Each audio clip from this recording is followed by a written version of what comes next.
January 14, 2025 is now in session. Welcome to everyone. This hybrid meeting is being recorded and may be accessed by WebEx. The meeting link is on the calendar at burlington.org.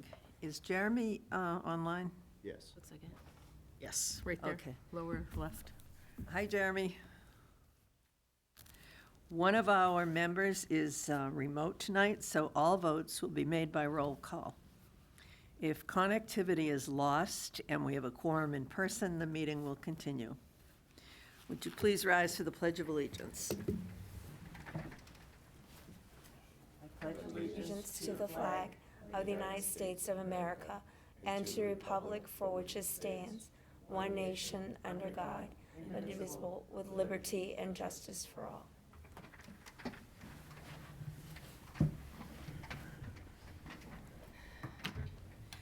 Before we get started on the meeting, it seems like we've been losing a lot of people that have been important to the community and the schools lately, and I'd like to ask for a moment of silence for Chief Callahan. And in the last couple of months, we've lost several teachers, probably more than I can remember, but Mr. Hoyt, Mr. Mashoni, Mrs. Tibbetts, Mr. Shaloni, and Jean Sachs, who was just an outstanding math teacher, just a wonderful teacher. So for all of those people, and I'm sure I forgot people, and I apologize for that. It's just my mental list is only capable of holding so many. So please, let's have a moment of silence for all of these important people that are no longer here with us.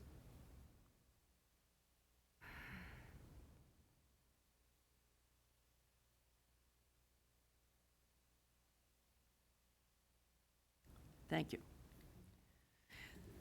The first item is the approval of the warrant. Is there a motion to that effect? So moved. Second. It's been moved and seconded to approve the warrant. Are there any questions? Hearing none. Jeremy? Aye. Catherine? Aye.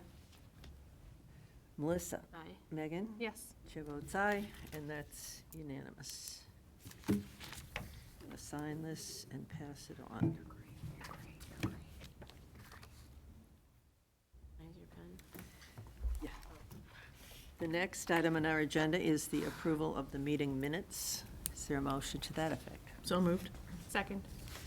Moved and seconded. Any question or comment on the minutes? Jeremy? Abstain. Abstain. Okay. Catherine? Aye. Melissa? Aye. Megan? Yes. Chair votes aye, and the minutes are passed 4-0-1. Public participation. Is there anyone here for any discussion on something that is not on the agenda? If you want to speak on an agenda item, when we get to it and we start to talk about it, put your hand up and let me know, and you can speak at that point. Is there anyone online for an item not on the agenda? No? No. Okay. Is Rashida here? No. Subcommittee reports. Does anyone have any subcommittee reports? Just from tonight, if you Yeah. want Go ahead. to. Thank you, Madam Chair. We had our initial guideline conversation, which the town really looks at last year's financial picture and projects into fiscal '26. Simplifying the conversation, it looks to be a relatively similar year from fiscal '25 to fiscal '26. So the guideline recommendations were similar to what we worked with last year. So I think we were looking at about a 7% on the accommodated and about a 4.5% on the operating. So Nicole's been actually already hard at work on the fiscal '26 budget, and we're getting in all of the budget from the cost centers and from folks who are presenting, will be presenting budgets to the committee coming up, and we're going to start putting it all together. So we're sort of, the fiscal '26 budget is well underway, and again, the initial guideline conversations are a 7% on accommodated and a 4.5% on operating, and we'll have a better idea of the, sort of how those fit in once we put together all of the requests that are going to be coming in the next couple weeks. Okay, thank you. Are there any questions on that subcommittee report? No. Are there any other subcommittee reports? Okay. Next item is Ways and Means. Cheyenne, you got anything for us? No, thank you, Madam Chair. Ways and Means has nothing new to report at this time. You have a meeting coming up soon, though? Yeah, on the 22nd, I believe. Double check. Let us know if you need any of us there for that meeting. Ways and Means on the 22nd, yes. Okay, thank you. Thank you. Other announcements? Anyone have any announcements? Madam Chair, just two very brief ones. I think the Select Board recognized the retirement of Keith Shepard from the Burlington Police Department. Officer Shepard was a school resource officer and a valued, I'm going to say almost member of the Burlington Public School team while he served as our school resource officer. So I want to thank him for that service, for his dedication to schools and to student safety, and wish him the best in his retirement on behalf of the committee. He's a great guy. We'll miss him. And then the other sort of gratitude announcement would be for Bob, for Jose, John, Joe, and the entire tech crew who I think were here all night dealing with a network outage. And I think the high school seemed to be the school that was most affected in the central office, but they got us back up and running and working with the network provider. But it wasn't a simple outage, and it took a lot of effort, and again, they just didn't stop until it was fixed, so I want to thank them for that. Thank you. Jeremy, you have your hand up? Yeah, just a quick announcement for the Marshall Thomas Fields subcommittee. We got the 90%. Having trouble hearing you. Plan together. Yeah, so can you hear me now? Just speak up. Speak up, yeah. Yes, so we got the 90% draft plan in. We're going to vote on the next meeting, which is 23rd of January at 6 p.m. in school committee room. Additionally, those looking for more information about the project can come to the Civic Expo. There'll be boards at the school committee table outlining the plans. This is the field project? Correct. Okay. Yeah, so tomorrow night, at what is it, 5 to? 5 to 7 is the expo, the Civic Expo. And the school committee will be represented, as well as the high school building project and the Fox Hill building project and the field project. So we have a lot going on, and I hope we get a good turnout tomorrow night. Also, there's a fundraiser afterwards at Goodnight Johnny's to, you have to buy a ticket, and it's a fundraiser for Help Us and People Helping People as an after-party from the expo. Any other announcements? Nope. Okay, moving right along. Learning, equity, and thriving. Out-of-state travel. Thank you, Madam Chair. Just very quickly, the after-school program would like to plan or has planned a field trip to Chunky Cinema in Manchester, New Hampshire.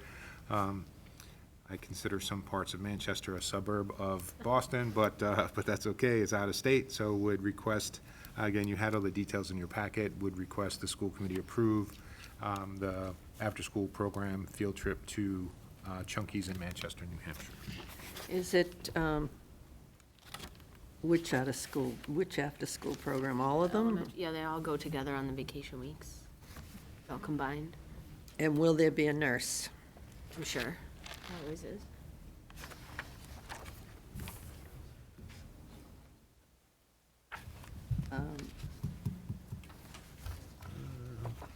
can you, like, I. Yes, I can I confirm that. approve, I'm in favor of this. I just want to make sure there's a nurse. I will. Because if there are any children that can't go because they have medical dependencies, it would be unfair to run the program and have them not able to go. Appreciate it. Yep. Okay, is there, And I should know the answer to that, I just don't. yeah, okay, is there a motion to, Move we approve the after-school program trip to Chunky's in Manchester, New Hampshire. Second. okay, it's been moved and seconded, and I'm going to just say that my vote of approval is contingent on there being a nurse. Yep. I hear. All those in favor? Jeremy? I had a comment for that too. Are we going to address the rest of the vacation weeks? Because January didn't have any field trips, and that was what was said was going to be the additional cost center when we approved last time after school came before the committee. So I'm just trying to get some answers on where that's going, and then additional services for those funds. But I'll approve for the trip. I just need an answer on those. Does anybody know what he said? I So- think, oh. go ahead, I think, I mean, so this year, the after-school program is now charging for the vacation days. And I think, Jeremy, you had an expectation that there would be field trips, and there was no field trip over the Christmas break. Correct. I'm not sure I had that expectation that there would always include a field trip. But Diane can probably speak to it, or Eric. yeah, Mr. Brooks, again, with your permission, I don't have that information now. I can certainly get it to you, or we can have that conversation moving forward. Again, I just don't have that information. Ms. Haverty could not be here this evening, but would still ask for you to approve this trip for the February break. Yeah, no, I vote aye. Just like I want some follow-up on that. I know you probably didn't have the answers here, but again, that was my expectation. And again, trying to be conscious of the cost center and the increased cost to parents. So making sure we're providing the services we're promising for the fees we're charging.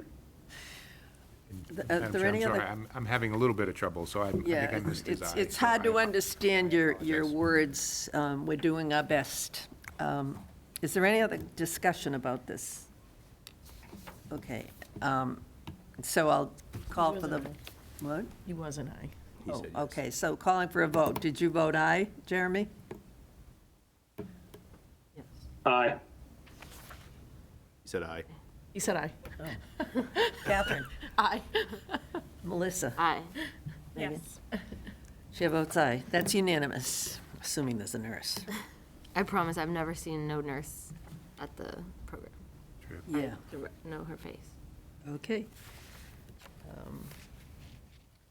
Next, this out-of-state travel for the wrestling team? Yeah, this is an after-the-fact one. I've already approved this. The tournament already took place. 4 wrestlers went to a tournament in Clinton Falls, New York. So I just, after the fact, asked the school committee to approve this trip. They don't always qualify, so when they qualify, we sort of approve their attendance. Motion? I move that we approve the wrestling trip to the Eastern State Classic in New York. Second. All those in favor? Jeremy? Aye. Catherine? Yes. Melissa? Aye. Megan? Yes. Chair votes aye, 5-0-0. Next item on our agenda, BHS Program of Studies, which is only fitting since I guess you guys didn't get much sleep last night. So, We were involved in it. It was not this Joe. Yeah. Oh, it was a different Joe, okay, well, then you can wait while we take on the. Right. again, thank you, Madam Chair, inviting up Joe Adubato, our Director of Counseling, and obviously Mark Sullivan, our high school principal. Program of Studies is obviously the roadmap that students have in terms of their courses moving forward to next year. Mark will go through the Program of Studies as he typically does, and then we'd like to just spend a few minutes at the end discussing some upcoming conversations with the committee because of the changes in the MCAS regulation. There's going to be potentially some policy changes that the school committee may need to adopt, and Mark will talk about the difference between a competency determination, and I have trouble saying that, which is the standard that students have to meet in order to earn a diploma, and then our graduation requirements, which are more locally determined.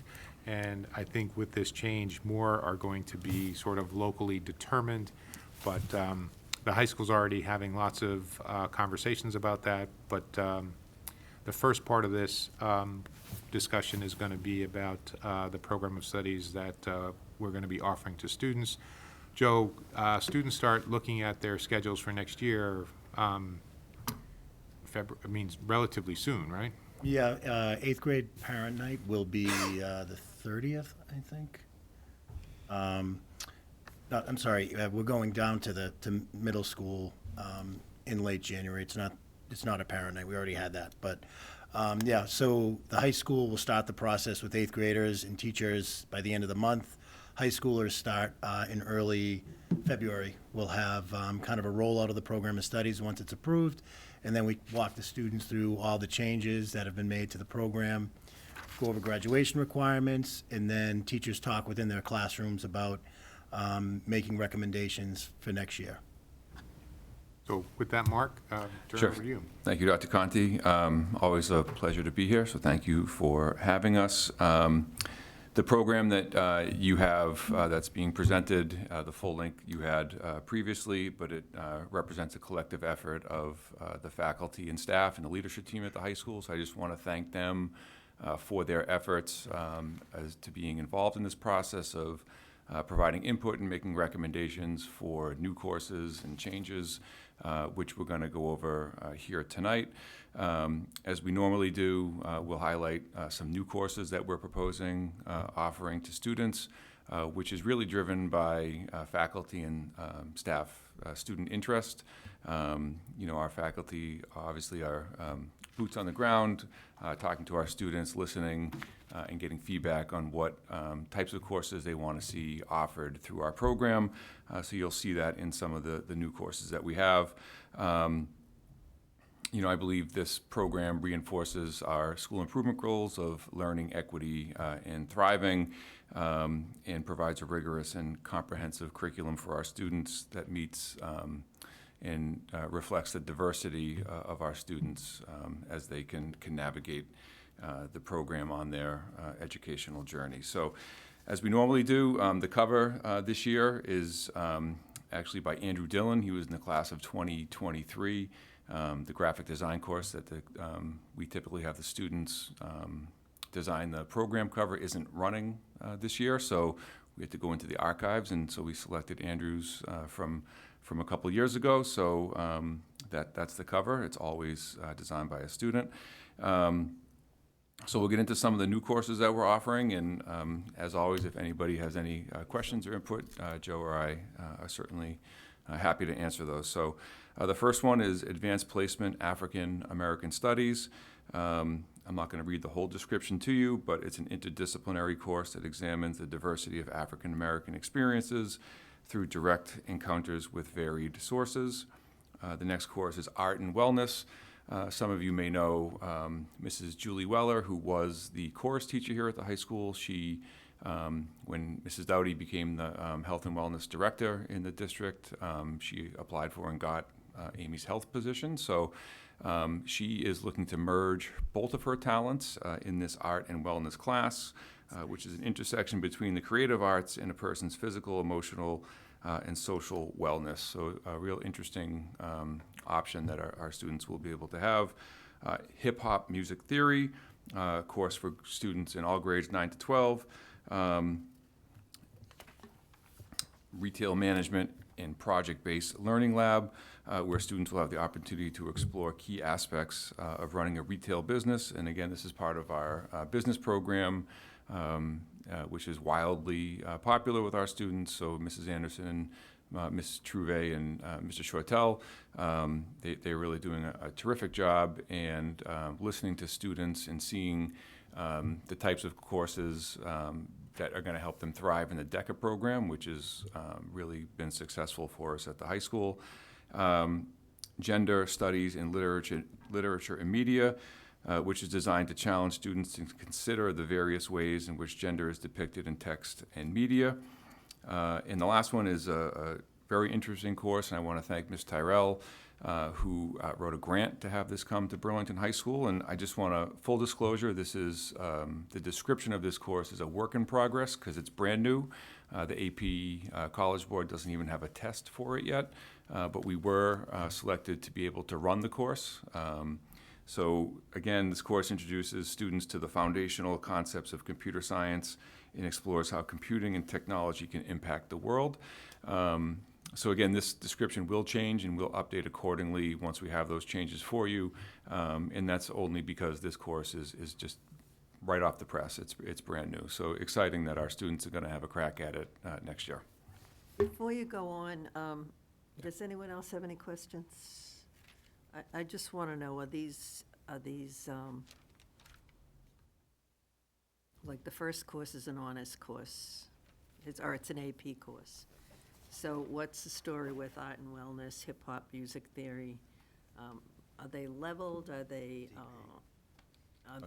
just electives? Those would be college prep courses, CP, yep, Okay. not honors or AP. Okay, Yep. thanks. Madam Chair, may I, Mark, are any of the new courses potentially dual enrollment courses? List them if they were, or? We would if they were. I think AP cybersecurity might have a potential in the future. It really depends on if one of our partners offers the course at the college level. So AP African American Studies, potentially, cybersecurity, maybe gender studies, but currently I'm not aware that they're aligned with any of our partners' offerings at those schools. All right, thanks. Yes, yeah. Go ahead. All right, so I'm going to jump over to, well, just one course, unfortunately, is going to be deleted just due to low enrollment, but we did try to run a course for several years called Italian Food, Culture, and Cuisine to try to access the kitchen at the high school, but the course unfortunately didn't have enough numbers. We really, I think it has been in for several years now, so we just decided to remove that from the program of studies. Next are the courses or programs to be modified. So these would be existing classes or programs within the school that we are either expanding or updating. First class is EL History 2. Again, I'm not going to fully read the descriptions, but it's been updated. As you know, the EL student population has grown, so we have been trying to update and build curriculum around working with those students, and the EL History class is one that the history department and the EL department felt needed to be updated a little bit, so they went ahead and updated the description. Career pathways, sure everyone's heard of the career pathways programs. Mark mentioned Shireen Tyrell. She's done so much in the school around the technology pathway. This past year, last year we applied to be part of a new pathway, which is in the business program. Through a grant, and we have an added business pathway. So we dedicated a section in the program of studies, page 21, to pathways. And I think pathways are going to continue to expand and be discussed. We have at the school now, arts and humanities are in discussions now of a potential future pathway. So we wanted to include that in there. And make it a bigger presence within our program of studies, but we're going to continue to talk about that. Last spring, we ran a pilot in our PE department, PE and health, and what we did is we gave students the option of, so depending on the grade level, students would have an option of either, you might have to help me with this, either outdoor, outdoor Recreation games, outdoor, they had a fitness. outdoor fitness. They could choose between what types of physical education offerings they were going to take. So it really allowed students to have choice within the PE program, and it actually worked out very well. So students were able to choose which direction they wanted to go. And so Amy Dowdy has updated the PE courses to reflect that. So students are given more of the opportunity. I think the idea is a little bit more buy-in in the different types of physical education opportunities. Leadership and Social Change was a course that we offered for years. We're just changing the name, updating the course description. Portrait of the Graduate, I think Mr. Sullivan's going to talk a little bit about that. later, but we incorporated language around portrait of the graduate as well. The other thing we mentioned in the program of studies are updated, I don't think it's on here, but it's page 19, our levels. So we get a lot of questions on levels, AP versus honors versus CP. So our instructional leadership team took a good look at that and tried to really kind of spell it out within the program of studies.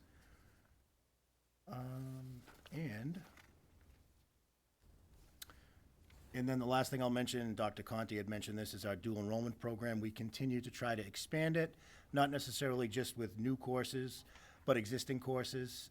We're still really working to try to get some of our senior English program, if we could get that up and running.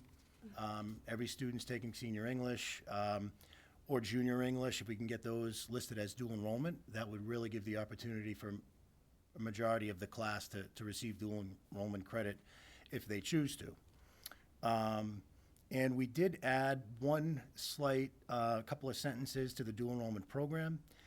There is a slight risk that a college may not accept dual enrollment, so we really want to be clear about that with families, because you have to pay for the dual enrollment program right now.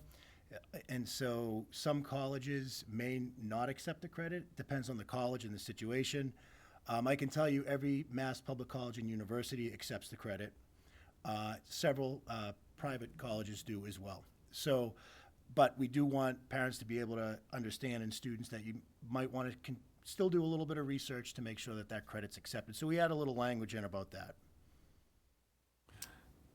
And just, Madam Chair, Joe, it may not, again, counts as credit for mass schools, but even in the schools that don't, just like advanced placement, it may count towards placement or opting out of a particular course. So they still may expect the family to pay for the same number of courses, but maybe you don't need to start at an introductory level, so same as an advanced placement course? Yes, depending on the course. And there are some private schools that also accept it too. It's school by school. 100%, but what I'm saying is really no different than the advanced placement. In fact, I think the odds of a dual enrollment class being accepted are far greater because it's from an accredited Right. institution. But even if not, the question would be then, do I need to repeat that course, I guess, is what I would say. I think there's a benefit, even if not accepted as a credit. And then just one other change I want to highlight. We asked the committee last year to allow us to change the date as to which we administered the opt-out exams in math and science. And we're learning that every year is a little bit different with the students and families that are choosing to partake in that process. So the language is still that they have to submit or notify by April 1st that they intend to take the opt-out exam. But we're asking just for the language to say at a date to be determined by the administration between April and August. And that just gives us the flexibility to pick a date that works. It's usually a small group of students versus being locked into May or August. It just gives us the flexibility to work with all the families that are involved to pick a date that works for the small groups that are choosing to participate in that process. Okay, questions from the committee, questions, comments? I have a whole list. Come on, guys. I have a question. So what is the average cost of a dual enrollment class, and how do we support students who are not able to financially? It's $126 per credit. They offer, we have 3, and we actually have 4 college credit courses. For students that are financially needy, Middlesex works with us on a number of students. Dr. Conti in central office has helped us as well to help supplement the cost of those courses. Thank you. Through the chair, again, Ms. Novacek, one of the arguments we're making with the state is for families that have a certain economic profile, community college courses are no cost. So we're asking the state to extend that same benefit to families that fit that profile while in high school. If they're taking a dual enrollment course at a community college, we are arguing that those courses should be provided at no cost as well. So Rightfully so. we're losing that argument, but or we have so far, but I'm saying it may be something that as a committee you want to, if we have the right audience, maybe want to attend with us to sort of make that argument as well. Absolutely. Anything else, Megan? Thank you. Melissa, anything? Any You got questions? my question. Jeremy, you have any questions? Yeah, just on the, you mentioned the drivers Sit at the are teachers microphone. and students. Can you, Yeah, I'm as close as I can get. having trouble hearing you? I feel like I can hear him better over here if he says it again. I feel like Okay, it's- can you say what you said? Yeah, just looking at the course additions, we're talking about drivers and student advocacy, but, these are a lot of social emotional type courses and things like that. I was hoping to see a little more alignment with the curriculum challenges we're going at. Can you speak to how these courses were nominated versus, again, later on down, you have the AP algebra, the honors algebra, and there's some alignment challenges there. So why we're not focusing more attention on those versus adding more of the content listed above? So I think I understand the question. So typically the new courses the standard courses or the courses that are part of our graduation requirements, 4 years of English, 4 years of math, 3 years of social studies, science, et cetera, those are kind of prescriptive courses. So algebra, geometry, pre-calc, calc, those kinds of courses. So we really wouldn't modify those because those are aligned to the state frameworks. So most of the new courses that we typically come before you and request are courses that are elective-based. Sometimes there's modifications to existing core courses, but most of the ones we propose are from staff that have a particular passion or are interested in teaching a particular subject. And or they hear from students that they wish there was a course that reflected more 21st century topics like AP cybersecurity or reflected the diverse needs of our students like AP African American Studies, those kinds of courses. So typically we wouldn't be proposing new math, science, social studies kinds of courses because those are more aligned with Common Core and state frameworks. So most typically the new courses are elective based, if that makes sense, if I'm understanding the question correctly. It does, and again, it was just more towards the alignment for the honors, but I think Dr. Chen's going to speak to that a little later too with the algebra committee report. Yeah, that's not something that typically would be outlined in the program of studies. That's more of a curricular issue that is kind of separate from this process.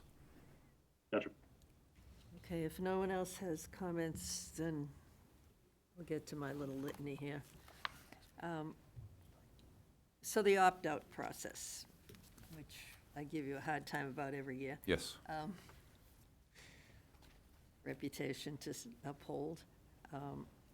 Are the kids notified, thoroughly so that they don't miss the deadline to acknowledge that they would like to be part of the opt-out process? Yes, I believe so. And, if someone misses a deadline and it's still within a window for us to fix it for them, we certainly will work with students to make sure they get what they need. Good, thank you.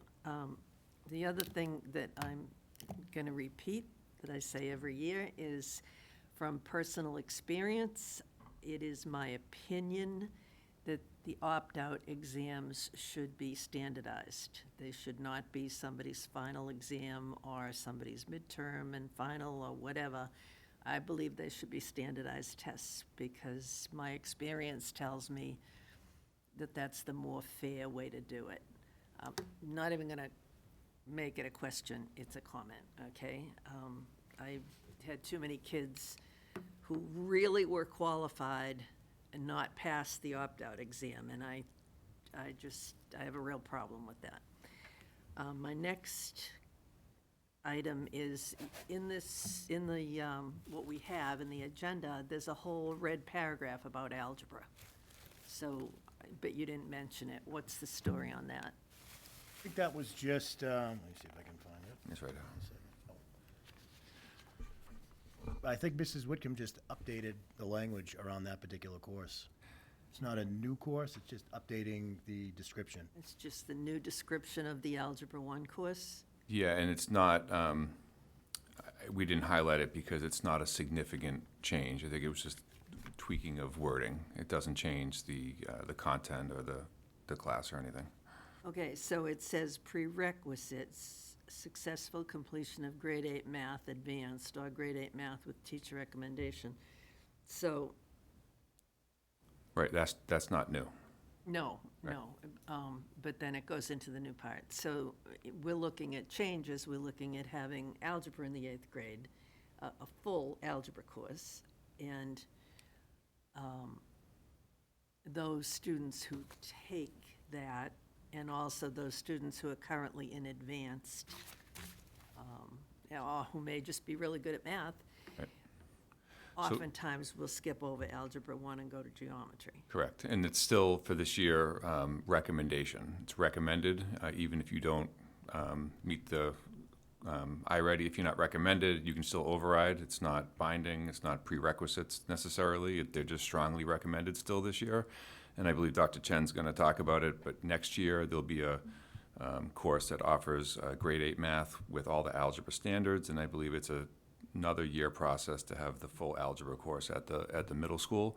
But next year, they'll have a course that goes through all of the algebra standards, so the kids would be prepared to go into geometry. Okay, I know there are some parents here tonight about math. We'll wait until we get to Dr. Chen's portion of this. One other question about the opt-out process. What if a student doesn't pass the opt-out? Can Are we they- talking 8th to 9th grade, or are we No, talking? no, I'm talking higher up. So in the program of studies, the policy would be if they don't meet the qualifying score, they're not allowed to skip the prerequisite course that is outlined in the program of studies.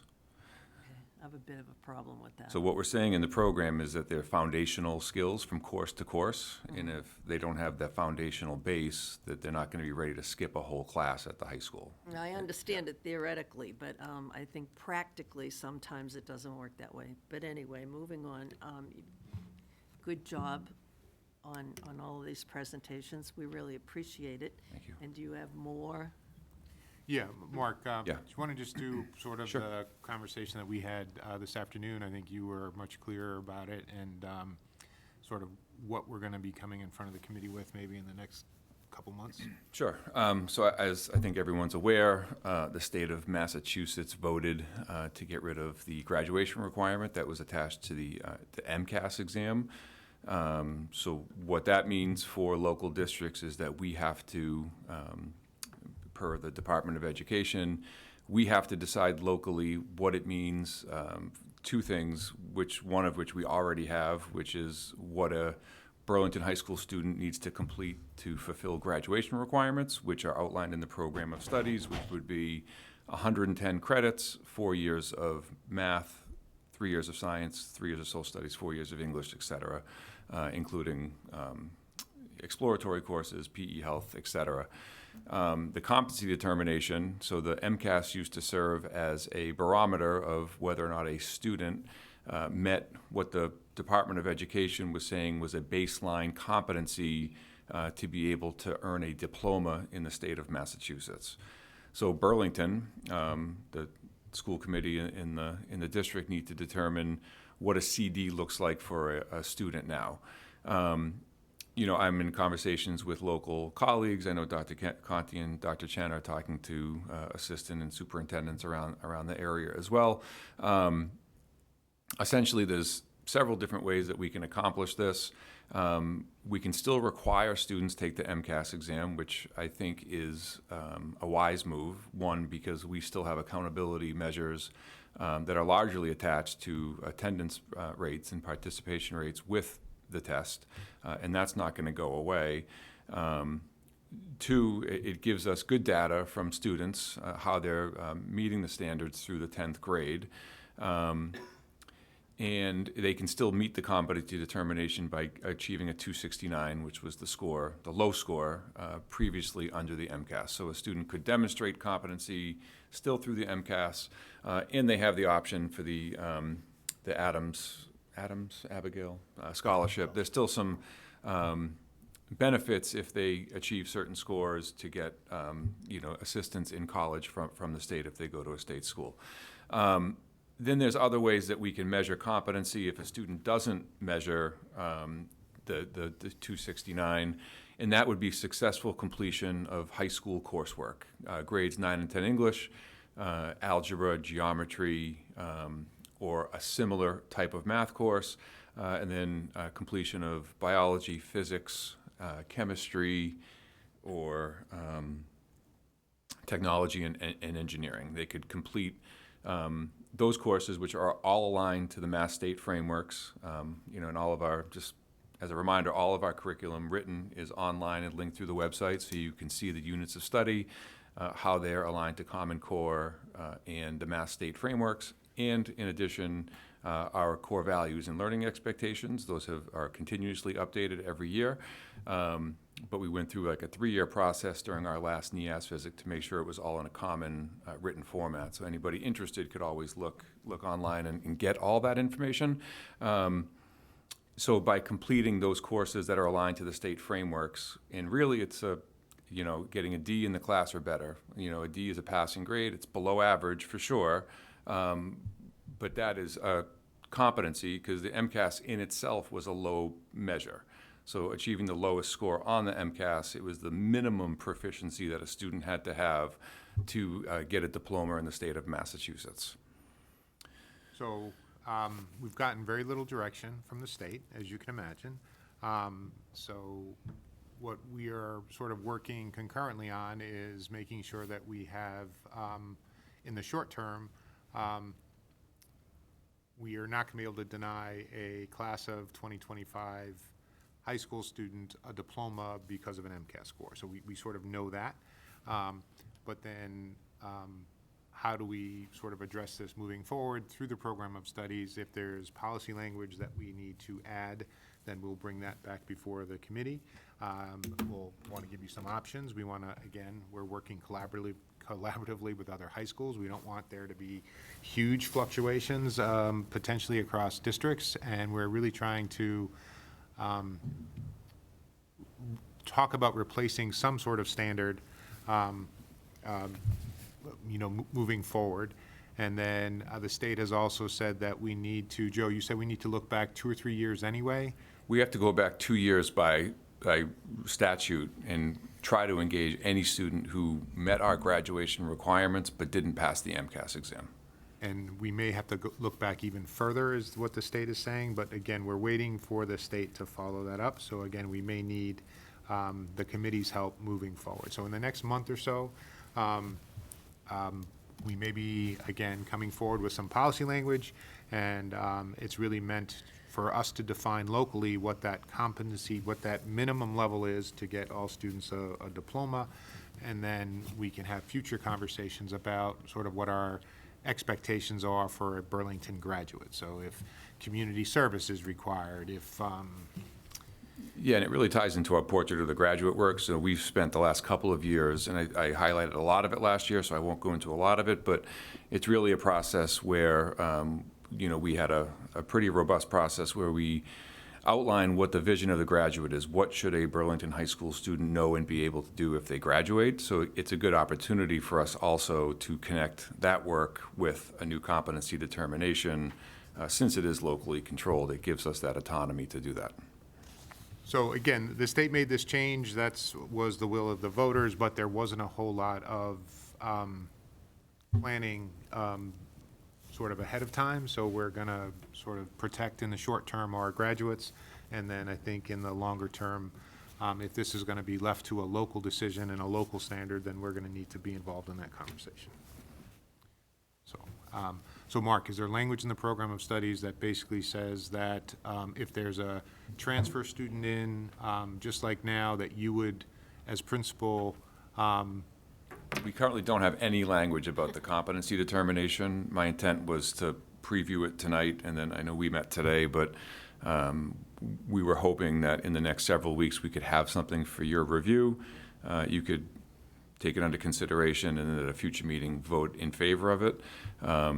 We just weren't prepared to put it into the program tonight, and we certainly didn't want to put something in. I guess we did put a draft in, but that wasn't on purpose. Is that in there? Do we have it? Well, I think I don't think we it's have just it. like our thoughts type draft. Yeah, so that's going to come out. That shouldn't be in there. I don't think it is. On, page 5. Page 5? Yeah, so that's going to come out. That was an error. That shouldn't have been put in there. All right. We were getting ahead of ourselves, probably. But it will be something similar to that, and certainly all of your input will be important. And it can change year to year, because obviously if it's part of the program of studies, we review it annually, so we're not necessarily locked into any particular process. And for the class of 2025, we really have no direction. So for this year's graduates, and just, for a point of reference, 97, 98% of our kids, pass the MCAS exam. They may have to take a retest, but, not all do it on first crack sophomore year.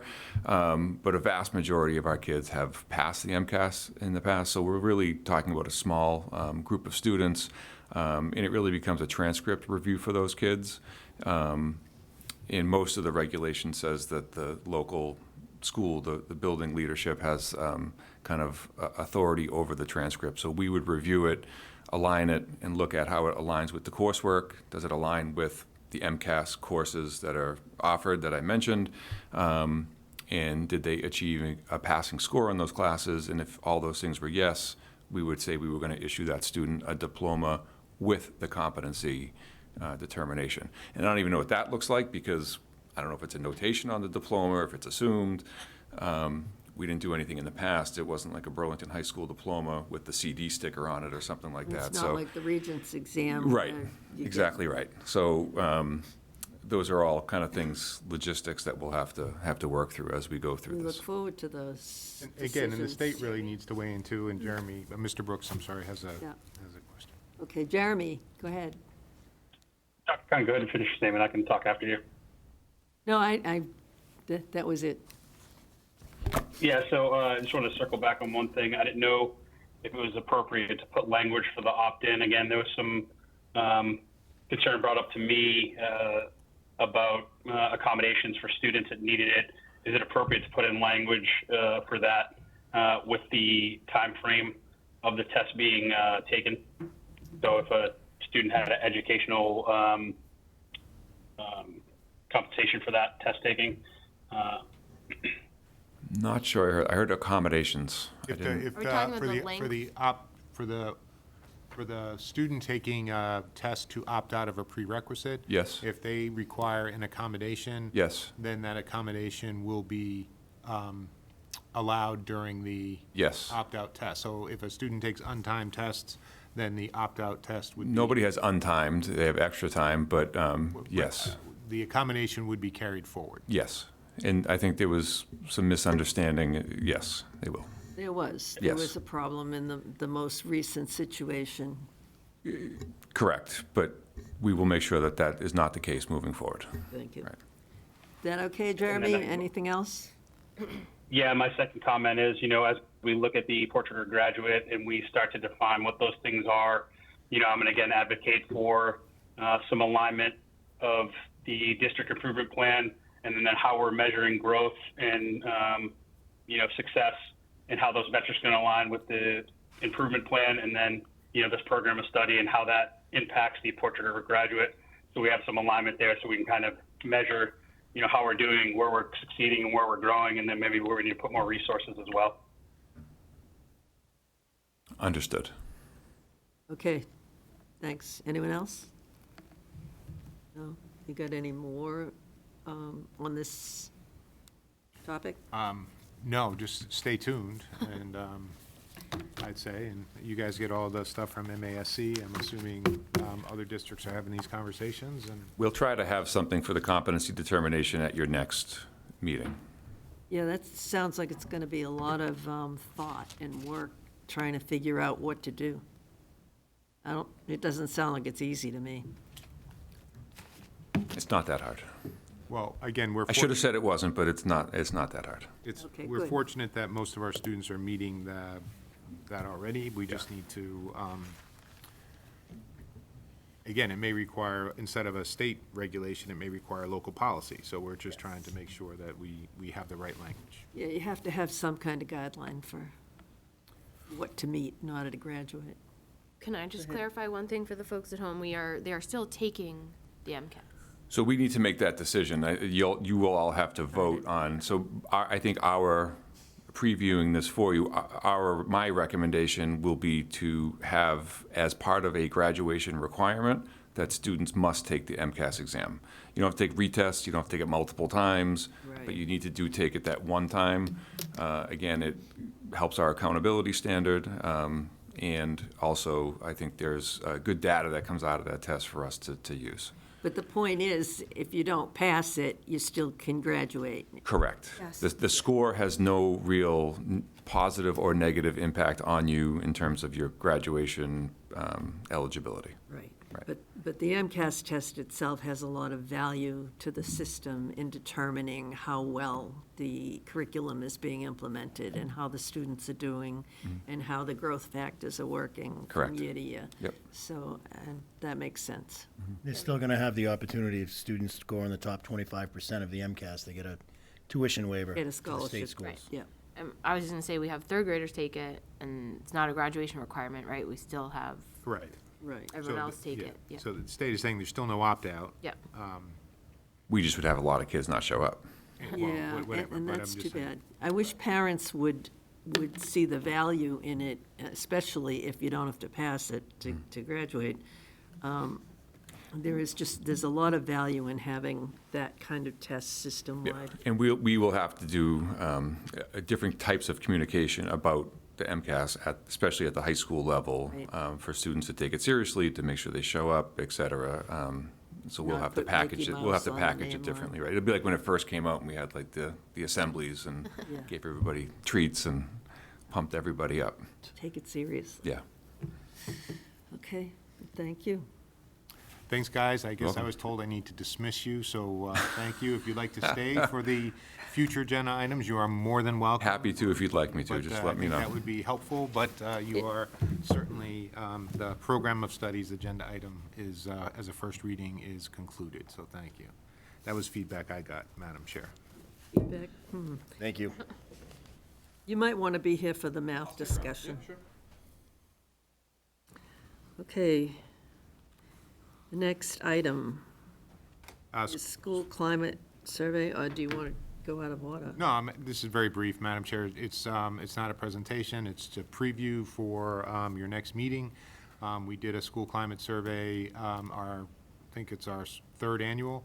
The second time we used the Thought Exchange tool in December, so I just wanted to give a preview to the committee. We had 554 parents or guardians participate. We had 297 school personnel participate. We had 490 elementary participants, students, and we had 1,378 secondary student participants. So I thought we had a good turnout. And again, the survey was open from Monday, December 2nd through Friday, December 20th. The topic areas were teaching and learning, school and staff connectedness, peer social support, adult social support, cultural acceptance, social civic learning, physical environment, school safety, order and discipline, and parent involvement. And again, the presentation on the 28th is going to be an analysis, obviously, of the results. We're going to look at some longitudinal data. We are going to compare, the analysis is going to be compared to the district vision statement, and we're also going to compare the results of the survey to the three-year strategic plan and the overarching themes of learning, equity, and thriving, and then we're going to look at the data compared to district initiatives. So that was some of the, again, the feedback we got. The more years we have, the better we can do some of these comparisons and alignments. So that's our objective for the January 28th meeting. Okay, thank you. Any questions? Discussion? No? Hearing none, moving on, Journey to Cares update. Sorry, thank you.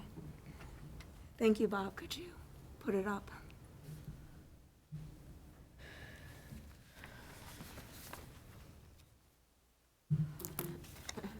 All right, thank you. Thank you very much. Yes, in the first slide.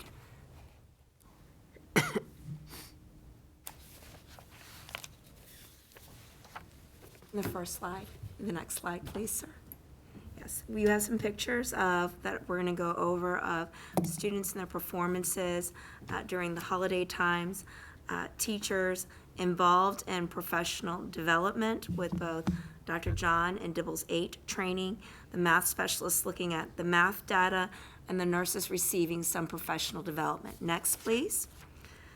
In this particular one, just want to highlight some key points. We planned the December 12th PD, including the Dibbles 8 training for the secondary level, and attended a superintendent training on using artificial intelligence with Dr. Conti, attended various holiday concerts, as was shown in the previous slide, including Pine Glen Memorial and BECC. Planned also on January 2nd, including iReady training of all staff and teacher clarity with John Almerode. Next, please.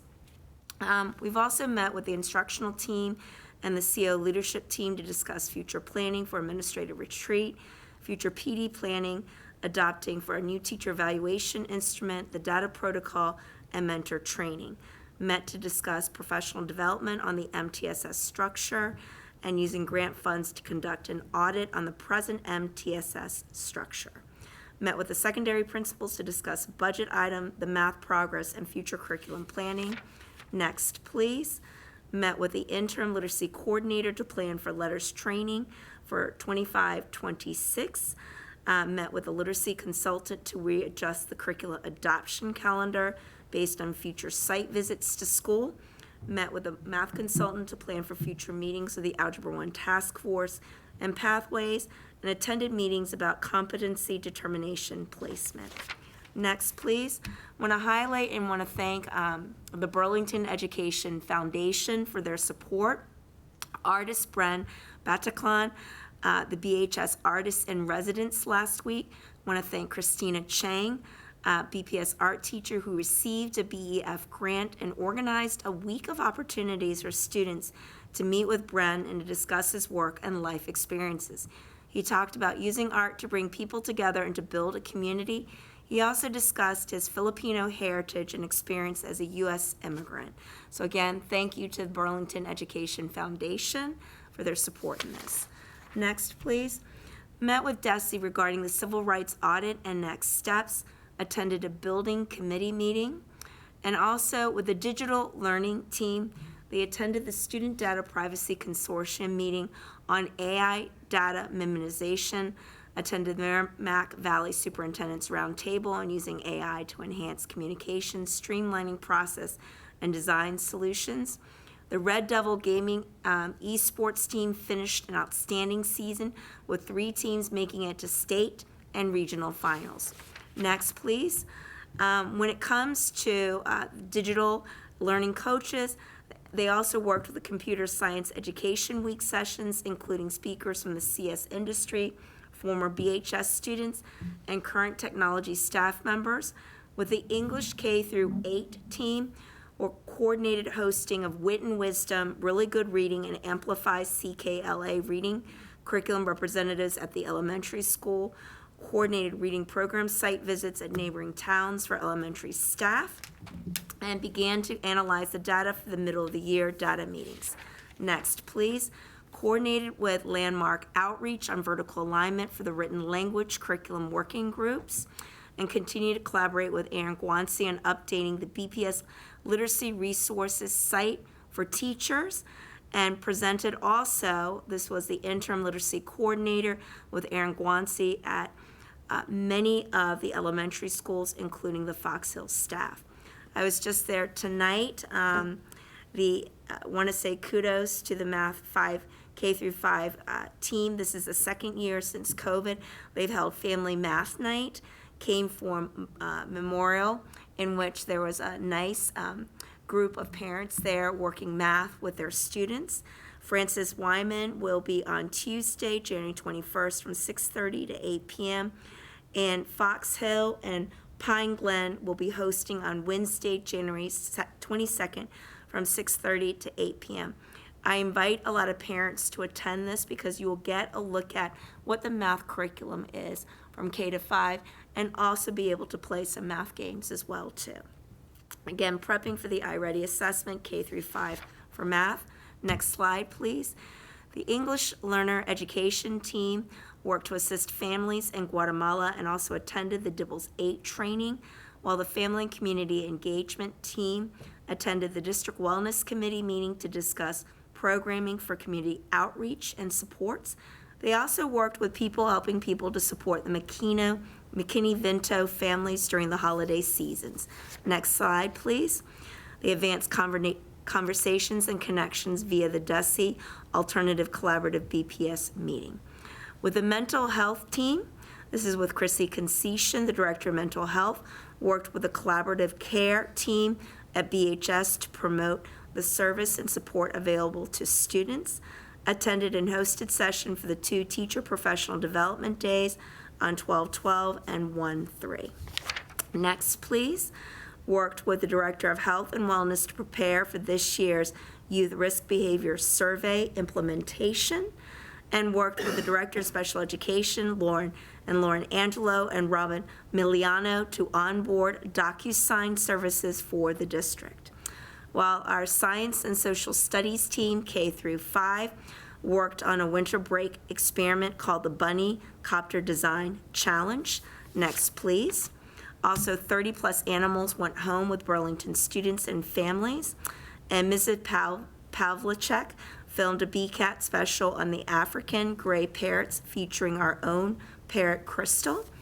Next, please. We also hosted the K through 5 science team from Needham Public Schools because they also have a Needham Science Center. The work on the special education team, they've started to plan for summer school. They're also planned for future reading professional development for special education teachers. And the preliminary findings on the focused monitoring, I want to congratulate the special education team and her team. They have no special education findings thus far, or at all. And with the Student Information Office team, they helped to plan the Kindergarten Information Night presentation that will take place on January 15th. They've been preparing for the new MCAS administration. Next, please. With the Business and Finance team, we rolled out the fiscal year 2026 budget templates departments to begin budgeting, filed quarterly Medicaid claims, submitted invoices to the MSBA ProPay system for reimbursement, and worked on multiple grant applications and contracts, including the BSBS Special Initiatives Grant. Next, please, the communication team worked with the district school safety team on developing maps, provided professional development for the nursing department on Parent Square, worked with the BHS athletic department, continued to update the district website and the curriculum office department page on the literacy and mathematic meeting sites and the curriculum updates. Next, please. Finalize the computer science lesson for grade 5 at Pine Glen, and worked with the special education department to update all forms. Next, please. The human resource team attended the MASPA Professional Association meeting focusing on conflict of interest law, launched the 2025 Points of Wellness Incentive Program, worked with the Assistant Superintendent for Instruction to follow up on trainings for staff, and to also review a new culturally relevant practice training for all staff to be launched coming up in August of 25. Next, please. The nursing team completed the vision, hearing, and BMI screenings of BHS and Fox Hill. They planned the monthly reports for the Mass DPH School Health Unit, hired and presented training for the 3 new nurse sub-nurses, planned and coordinated the January 2nd Professional Development Day. Next, please. The operations team, hard at work, renovated the 1 locker room at the middle school with new flooring, collected donations from Planet Fitness, and delivered brand new equipment or those equipment to the middle school, attended the Disability Access Commission meeting training provided to clerical staff for Go Beacon Transportation Portal, attended the Fox Hill building meetings, the same thing with also the high school, and attended the middle school field committee meetings. And the technology team, next please, supported district technology needs via our ticketing system, worked with the town of Burlington IT team to plan for future infrastructure refresh and plan for new student devices for summer of 2025. Next, please. Really want to say congratulations to these group of, this will be our second year in which high school students are participated in the Ideas Student Conference. And there's Jen Bromby in our group of our students. I'm looking forward to meeting with them on this Thursday so they can give me some feedback about how we can continue to promote cultural diversity in the high school and ideas that they have to ensure that we continue to honor the diverse languages, multi-languages, and also cultures that are at the high school. But they did an outstanding job, and just want to thank our students for attending that conference. So that's it. There's quite a bit that we did in that month.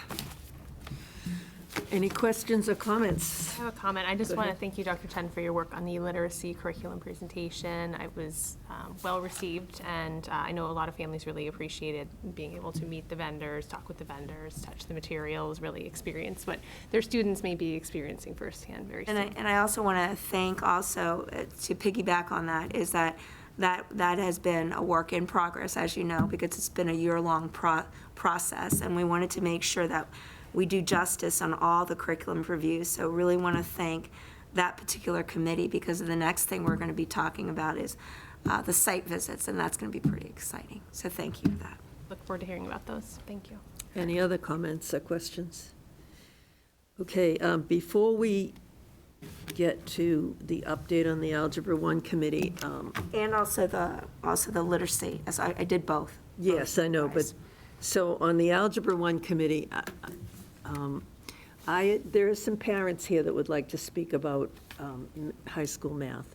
And maybe I should have asked them to speak under public participation, but I felt that since we were talking about algebra, that they could speak when we got to this item. So course. after you've said what you have to say and taken any comments, I'm going to invite them course. to come up and speak before we go on to literacy.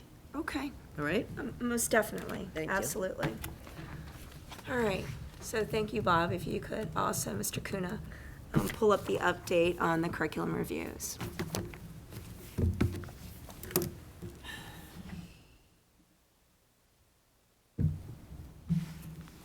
Thank you so much. Before I begin, I just really want to thank a lot of the committee members who have been on this, and their names are all listed on the website. As I was talking to Dr. Conti, when you do a curriculum review of this magnitude, and it's usually a K through 12, a process like this is not a one-year process. And what I mean by that is, to do it justice, always your first year is you're looking at the data, and you're looking at your data from K through 12, and you're looking at multiple points of data, and then you have recommendations that are made, and then you start diving into the places. And so this is a process that we're going to undertake both in math and also in literacy, and then we're going to use the same process to take a look at curriculum in science and then social studies. And something of this, I think, nature that we've done, I don't think since COVID has been done to this latitude. So I just really want to thank a lot of the teachers, a lot of the administrators for sitting on this committee, for voicing their opinions, and for helping us go through this process, because it's been a lot of work that these people have put into place. All right, next, please. So that's just the title, but if we go into the next slide, the first thing that we did is we really took a look at what our belief systems should be, and what should curriculum be, what should our approach, and what is it that we wanted to develop from our learners. And you would think that a belief system like this would be maybe just one meeting, but when you're meeting with representatives all the way from pre-K through 12, and you're talking about a continuum of math and where people should end up, from pre-K starting all the way up to when they leave us, this is what we measure, and this is what we believe in, and this came from, okay, our teachers. And this was quite a process to put together. And So when we look at our approach, the approach that we hold our gold standard is that we want to make sure that we communicate high expectations for all learners so that every learner reaches their highest potential and owns mastery of concepts, ensures that there's accessibility of all learners by embracing diverse learning profiles and culturally relevant practices. And finally, what we all agreed upon was multiple entry points and pathways to mastery and success.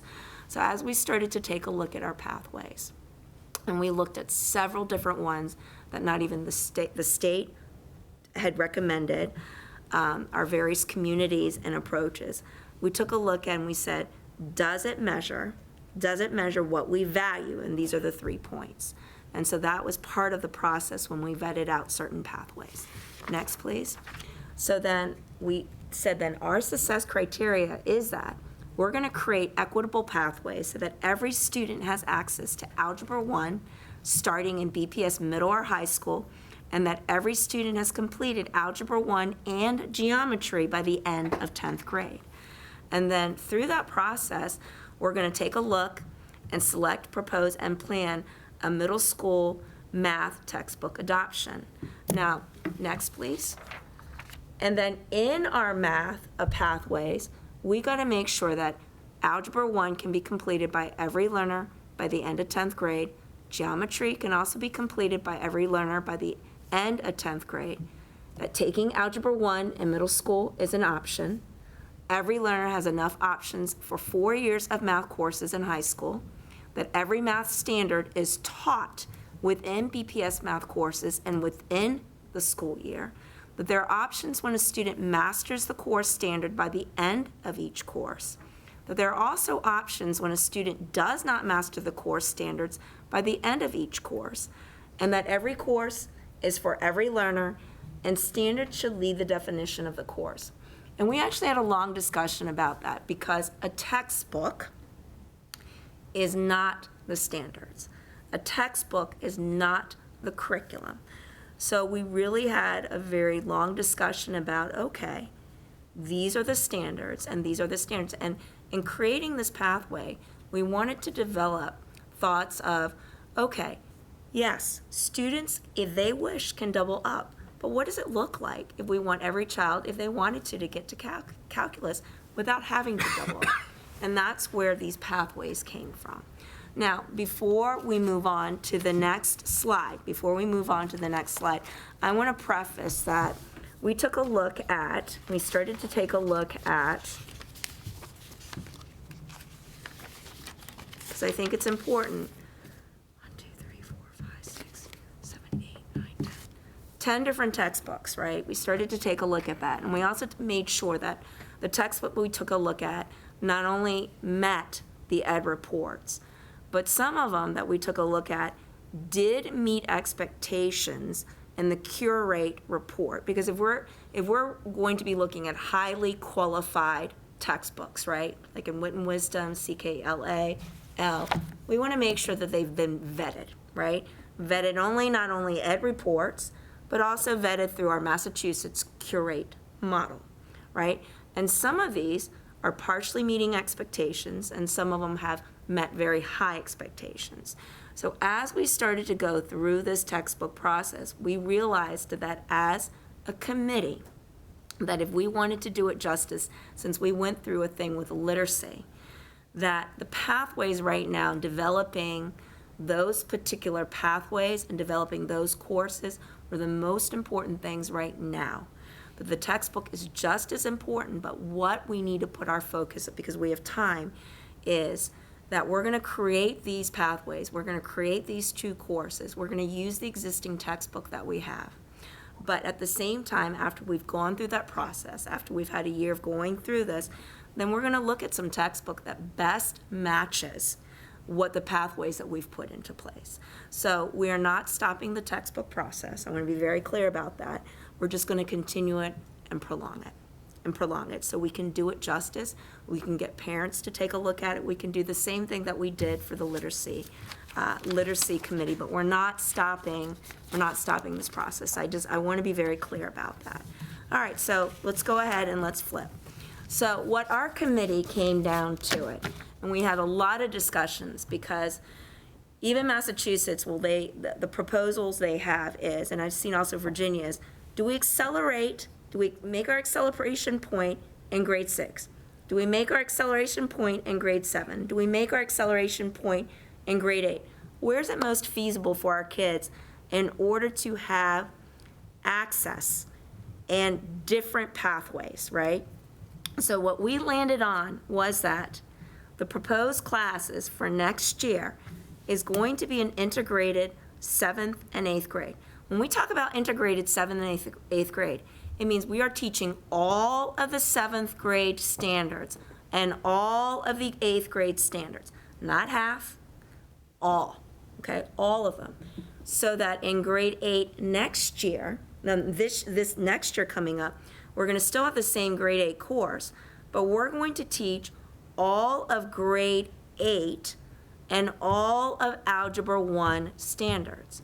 So yes, all of Algebra 1 standards will be taught in this grade 8, integrated grade 8 and Algebra 1 standards, so that then, this is 25, 26, this is what we landed on, so that in 26, 27, when you take a look at these pathways, what then is going to happen is that there's an opportunity. So let's say I'm a child and I've taken integrated grade 7 and grade 8. I have an opportunity to say, you know what? I'm feeling very confident, my teachers recommended me, I can immediately go into Algebra 1, or I could say, you know what? I think I might need a little bit more time to get to do a little bit more of integrated grade 8. Again, all of grade 8 standards, all of Algebra 1 standards.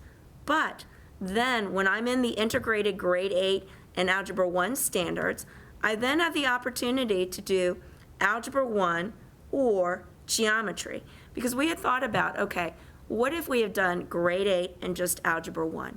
But you know what? Our kids this year in grade 7, to jump from grade 7 and then Algebra 1 without teaching any of grade 8, who's going to teach them, right? And so the way to do it then, the best way to do it, was to put in all of the grade 8 that's doable, all of the grade 8 standards with Algebra 1, so that these students, even though these students, they're still going to have the opportunity, if they still want to, after taking integrated grade 8 plus Algebra 1, they can decide with a pathway that following year either to do Algebra 1 or geometry, but they will have had all of Algebra 1 standards. All of Algebra 1 standards. But it's not the pure, it's not jumping, because we had to have a midway point. And this is something that the committee, we talked about this, we went back and forth on this, because at one point we were thinking, okay, maybe the acceleration should be in 6th grade. But then that would mean for the middle school math teachers that there would be a lot more courses that we would be creating. So what is doable and what is feasible as we are creating this pathway? Now, further on down, we talk about 3 or 4 years from now, as we're getting more students taking more integrated grade 8 and Algebra 1 and giving opportunities for more kids to take maybe Algebra 1 in grade 8, it might be that we may have to build an acceleration class in grade 6. So this model, we looked at it like, what is it going to be in 2 years? What is it going to be in 3 years?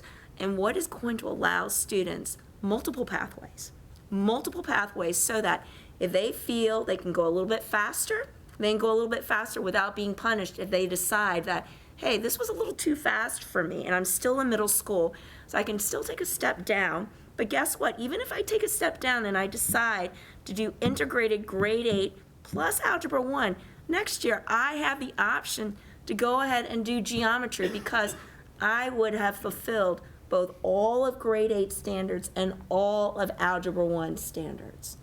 And so we thought that this was the fairest way. So where are we headed now? All right, this is the next slide. So at this point in time, the next slide, please. Thank you. So at this point in time, we are identifying course standards. We're delineating the power and supporting remaining standards for the courses. We're comparing the standards vertically for alignment and making revisions. We're creating the course descriptions. We're identifying the entry and exit criteria. We're identifying the prerequisites, the co-requisites, and what it means to have mastered. And so we are actually starting this work now.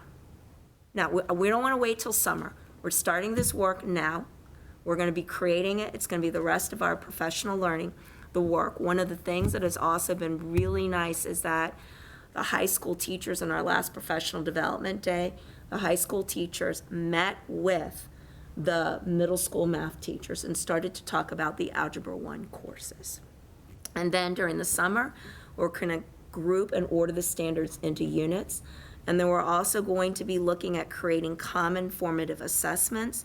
And then we're also going to be integrating textbook resources. But when you create these two classes, and I applaud this committee, and I applaud the middle school math teachers, we're not waiting for the summer. We're creating the courses now. And that will allow us the time to do a lot of readjustment, if necessary, and allow people the time, because if you wait till summer, it's too short of a window to create those two new courses. And so we're working on that now. And so the next slide, what does this mean? We are going to be writing UBD units for the new two courses in middle school math. We're going to continue the coaching model as we've done with the math specialist. We're going to continue to define the parameters of a potential textbook. We're going to align these units because we've been working with Understanding by Design. The high school has a standardized unit that they have.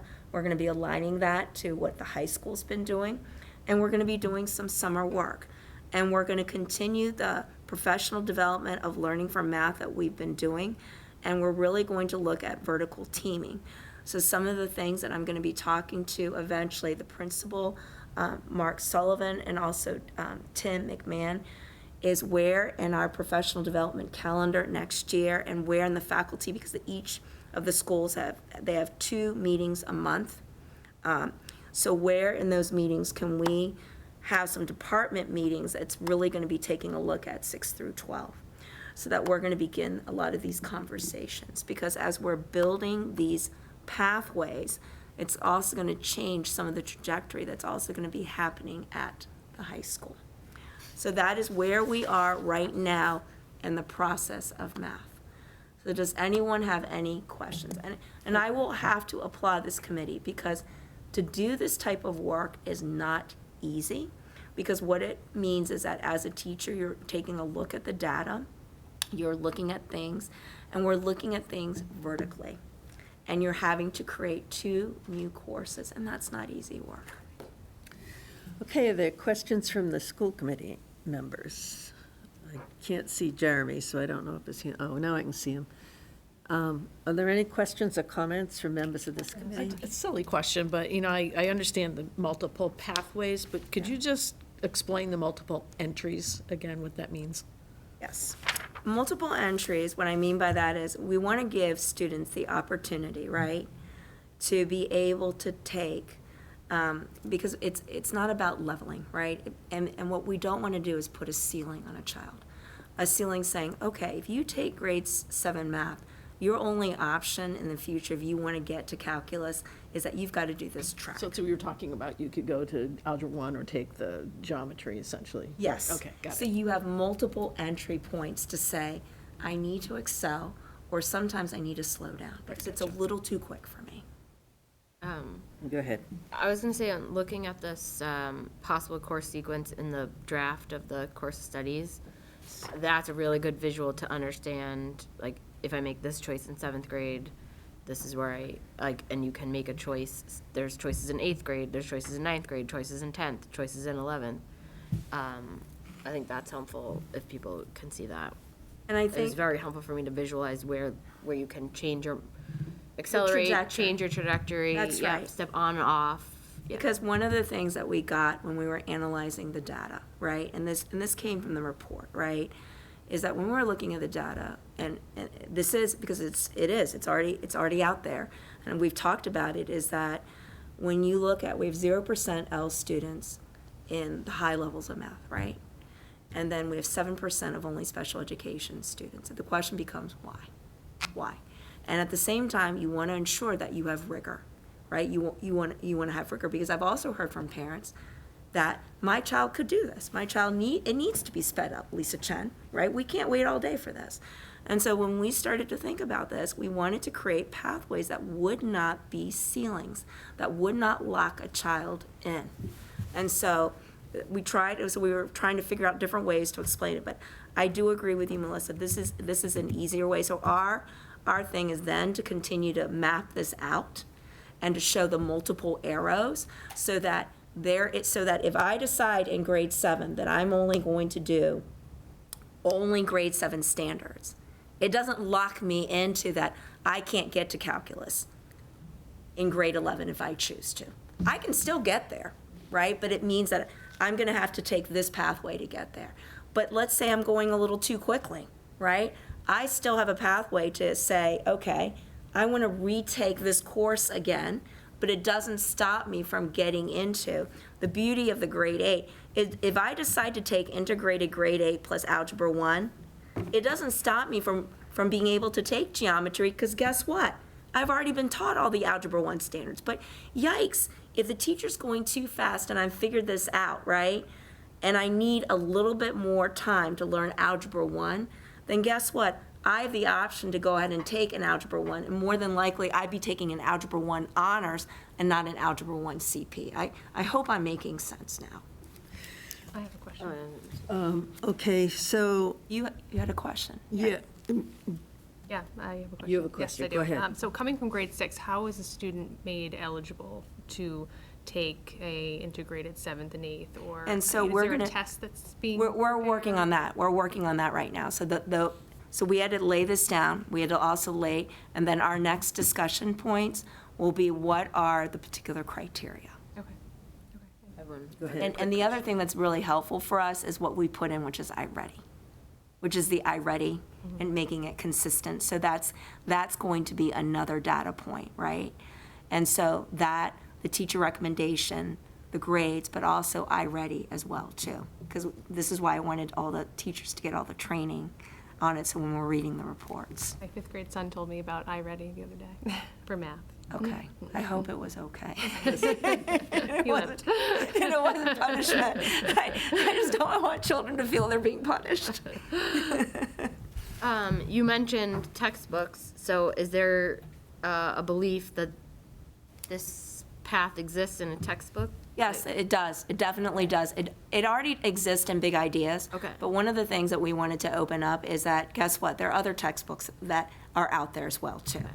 And for us to do justice, as we did in the process for the literacy, this is a very short window of time, so the most important thing that we decided to think about is, all right, what are our non-negotiables when we start taking a look at our textbooks? And that's the framework that we're going to be building, so that when we go into this process, we're doing the same process that we did with the literacy as well, too. Okay, so before I ask the parents for their input, I just have a couple of comments. In my last life, I was a math teacher. Yes, ma'am. And so it's a subject that I'm very familiar with and care a lot about. I think that inadvertently, we do put ceilings on our kids. Has a whole lot to do with educational theory and tracking versus not tracking and heterogeneous versus homogeneous.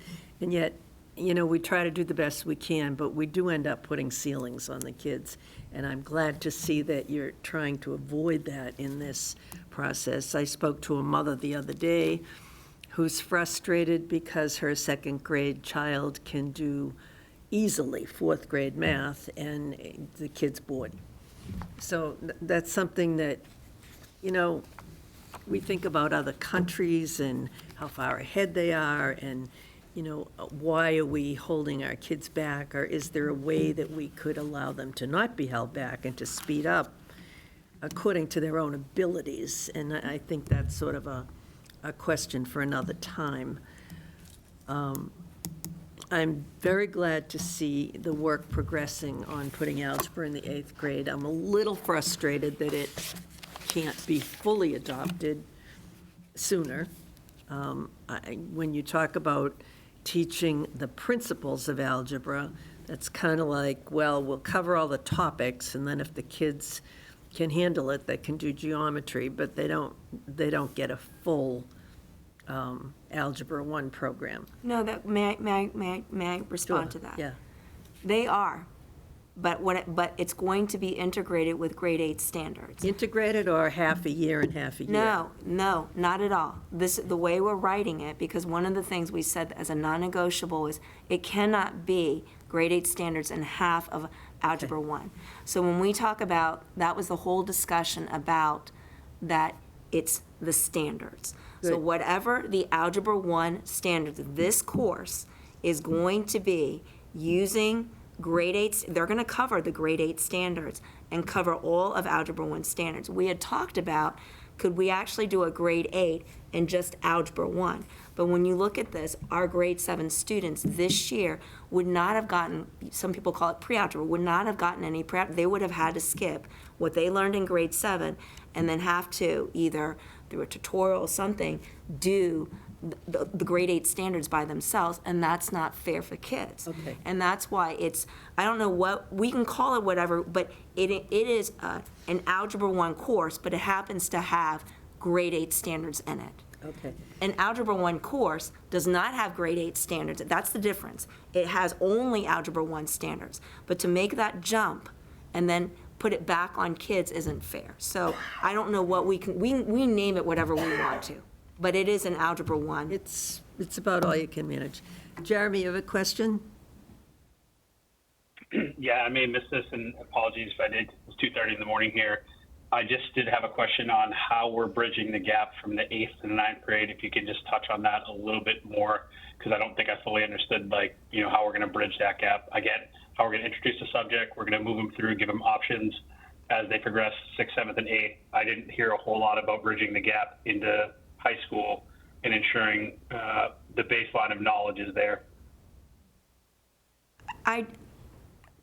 There won't be a gap. They're covering it all in the 7th and 8th grade, so that the gap goes away, and the kids go into the high school either ready for geometry or ready for algebra.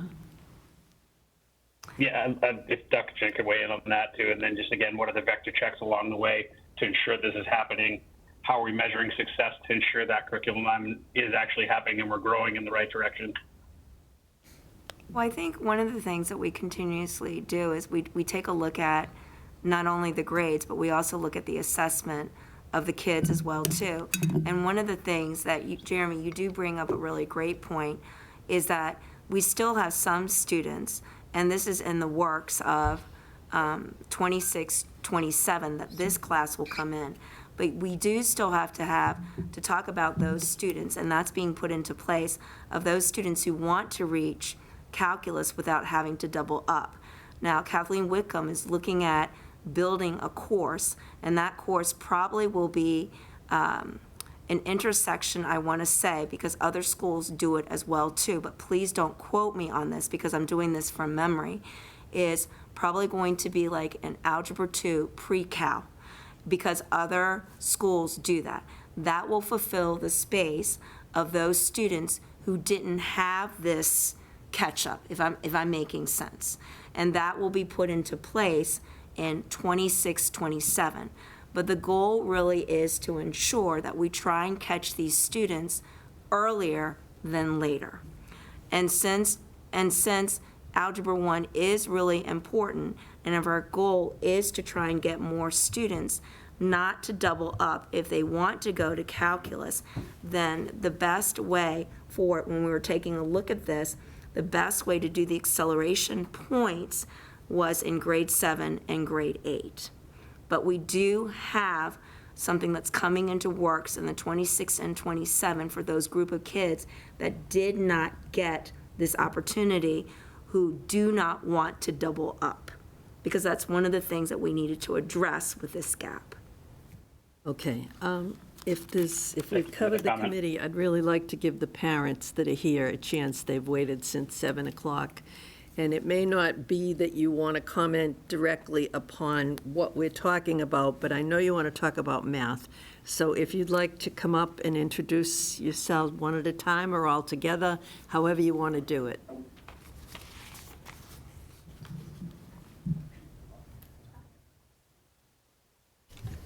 Welcome to a meeting. I know you have concerns about math. I've been hearing about them for the past 5 years. Okay. But a lot in the past few weeks.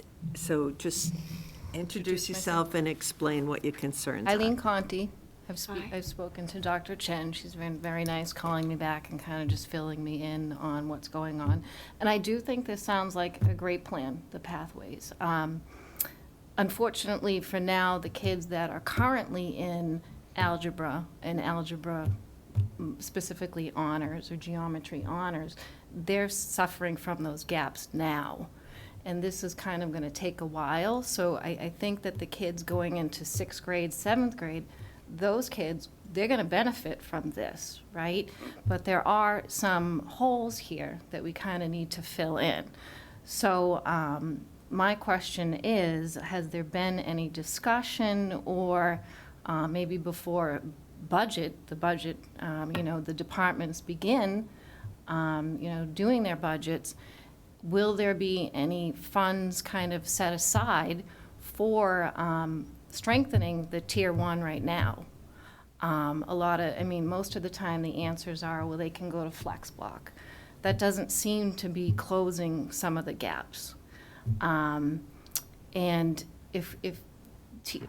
so more specifically, Dr. Chen and I had talked about this, there is one specific test or unit that historically the kids have done poorly on. For example, Unit 6, the formulas. Well, if they've historically done poorly on this, maybe that's an area that we need to look at.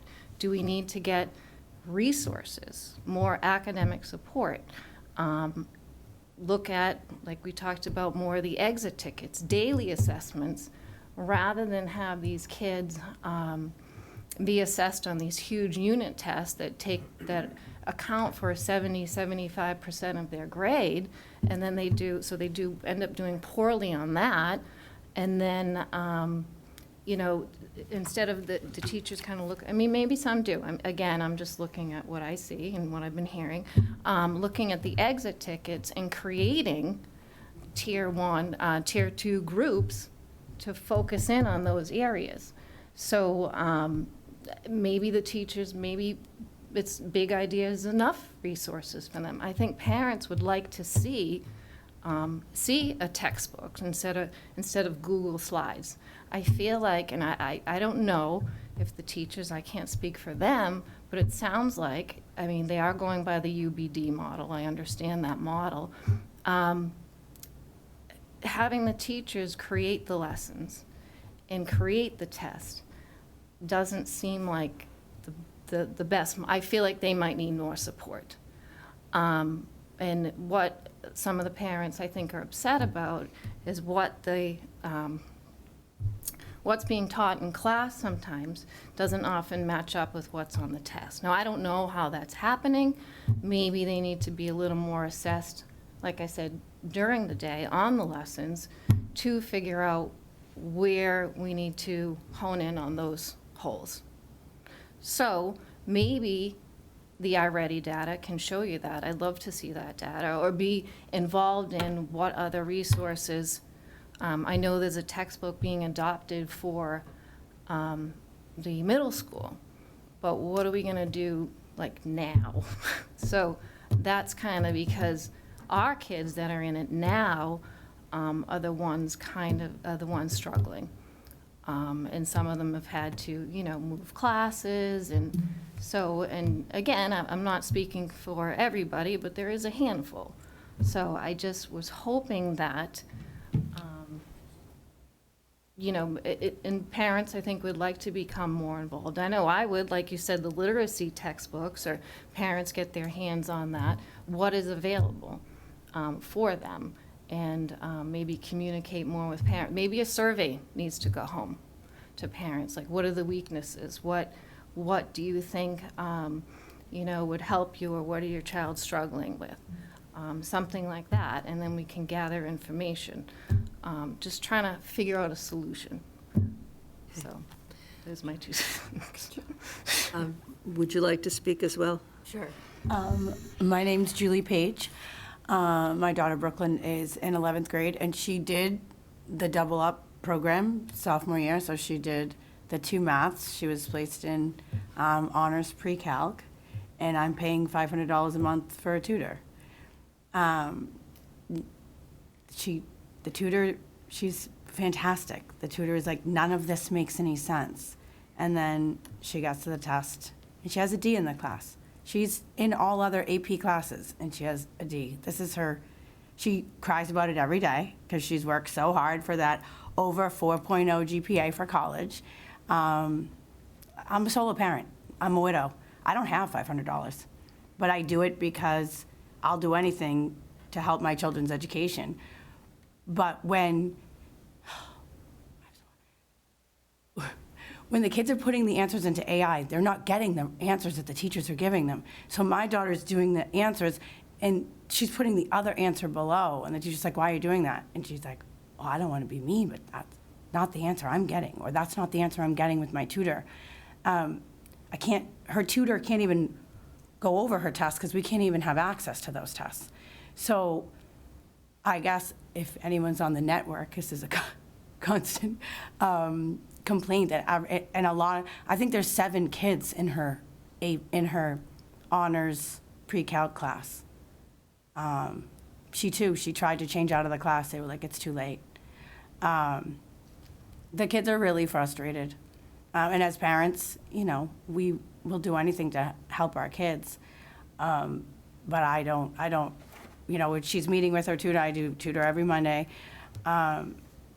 She aces everything, and then she gets to the test, and and also to the test, are 90% of the grade, which is tough. You do one, not well on one part, then that's where your grade is significantly declining.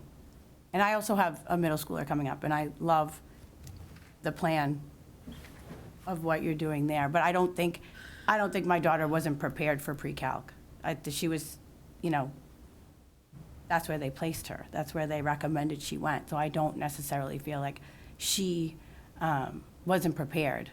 I just think that there's a disconnect somewhere. There's 50% of what is being taught or being asked on the test hasn't even been reviewed.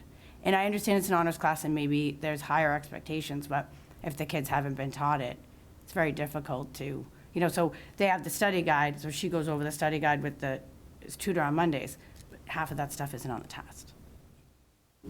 So again, Madam Chair, Ms. Page and Ms. Conti, thank you for coming. I think that what I think is appropriate, and again, that doesn't mean the committee has to listen to me, but I think some of the class conversations you need to have really need to make sure that you're speaking to the teachers, and it sounds like you have. And certainly Mr. Sullivan and Mr. Adubato, I think really trying to, the committee can amplify your concerns, and I think by allowing you to speak here, you're certainly amplifying those concerns. But the solutions really can't come on a personal level or a student-based level from the committee. So I do really like your idea about having some sort of way to get feedback and give feedback, and I think Mr. Sullivan heard that because he's sitting right behind you. And I also want to make sure that, because I've heard different things about the support that we're providing for students, and sometimes the support that's mentioned I feel is incomplete.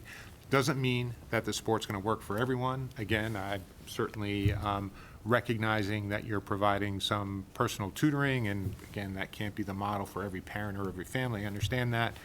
But again, Madam Chair, and again, with your indulgence, Mark, would you just go through what some of the supports are? Because I want to make sure we're being comprehensive, understanding that not every child can schedule those, benefit from those, or take advantage of them. But I just want to make sure, because I hear a lot about Flex Block, but I also know Sure, from I'm the happy budget to. perspective that we're also providing other opportunities. And then I want to address your textbook idea as well, so we can What? talk about that. I'm too loud, sorry. So obviously, FlexBlock is certainly a good opportunity for students to access educators in the building. It's 3 30-minute blocks per week. We implemented that several years ago. It's one opportunity. We also have an internal tutoring center. It's 3 tutors and a math instructional assistant. We've had 2 over the last 15 years. We just hired a new one in the last 2 weeks because one left to take a job in the business world. And there's also a school adjustment counselor in that academic center who works on executive functioning, which includes organizational skills, self-advocacy, and those types of things. That's a referral-based program, but any student that's struggling certainly can access that program. And I understand what everyone's saying. My own daughter is in high school. She has a tutor. So those are personal decisions that we make as a family as well. But the teacher is always the best resource because they reinforce the skills the same way that they're being taught in the classroom. Our tutors in the IA work with our educators, so they reinforce concepts in the same way. And I've heard a lot of this feedback, and I know that Mrs. Wickholm and the math educators are working hard to make changes and to work with students and to change practices. Obviously, the work that we're doing in this committee is going to have results, obviously not impacting you all right now, but I know that the educators give formative feedback in exit tickets and do-nows and other types of strategies within the class. Those aren't necessarily reflected in Aspen or Google Classroom, but the students have those, which would look what's on the assessments. We're certainly not teaching what's on the test. I mean, that is just, not accurate. I just want to put that out there. Certainly, again, the curriculum's online, the units of study are all reflected in the test. So any student that is struggling, we have a peer tutoring program as well, especially suited for the 9th graders. Obviously a lot of upperclassmen aren't always comfortable working with other students, but 9th graders sometimes more are inclined to do something like that. The school adjustment counselor, Mrs. Oliver, runs that program as well. So we have a group of upperclassmen who have gone through these courses, who are ready and able to work with our students. So they've experienced our educators, the curriculum firsthand, and they're also able to work with students before school, after school, during FlexBlock at a time that's mutually convenient. So certainly FlexBlock's not the only option that we have, and I always, when I talk to families, encourage them to access different types of those kinds of resources. So, again, Mrs. Conti, then you also mentioned some sort of external resource besides a curriculum outline. I just want to make sure I'm as concrete as possible, so I'm sorry. So we do have textbooks, big ideas. We have classroom sets. We just supplemented, I think the committee through the budget process gave it 2 or 3 years ago. We don't give kids textbooks to take home. We, from our last NEASC accreditation visit, have done a lot of work putting, again, curriculum in a common format. Teachers who teach common courses have worked collaboratively to align courses. So if you take algebra or geometry at the high school, that experience should be very similar. They have common assessments, so that's all aligned from course to course. And we have built up a cache of resources over the last 7 or 8 years from that NEAS process. That comes from the textbook, some of it for sure. Other of it is pulled from a variety of different resources, but they work together on that. So, Mr. Sullivan's not teaching algebra with these resources, and Mr. Kuhn is teaching him with those resources. They're all the same resources, but they're not all necessarily from a textbook, but they're all aligned to Common Core. They're all aligned to the MAS frameworks, which a textbook would do. So there is a textbook, it's big ideas, it's just not given to a kid to take home, but the teachers do use it as a classroom resource. So, Mark, I'm trying to distill this because I'm sure we can talk for a long time. And again, I don't want to start getting into how we grade kids because that's, having me do it is the wrong thing. But, Mrs. Conti, if I could summarize what you're saying, it's basically, how do I help my kid? Is that? Well, yes, and I mean, as he said, there's big ideas is the textbook, and I suppose that's what the teachers are using in the standards.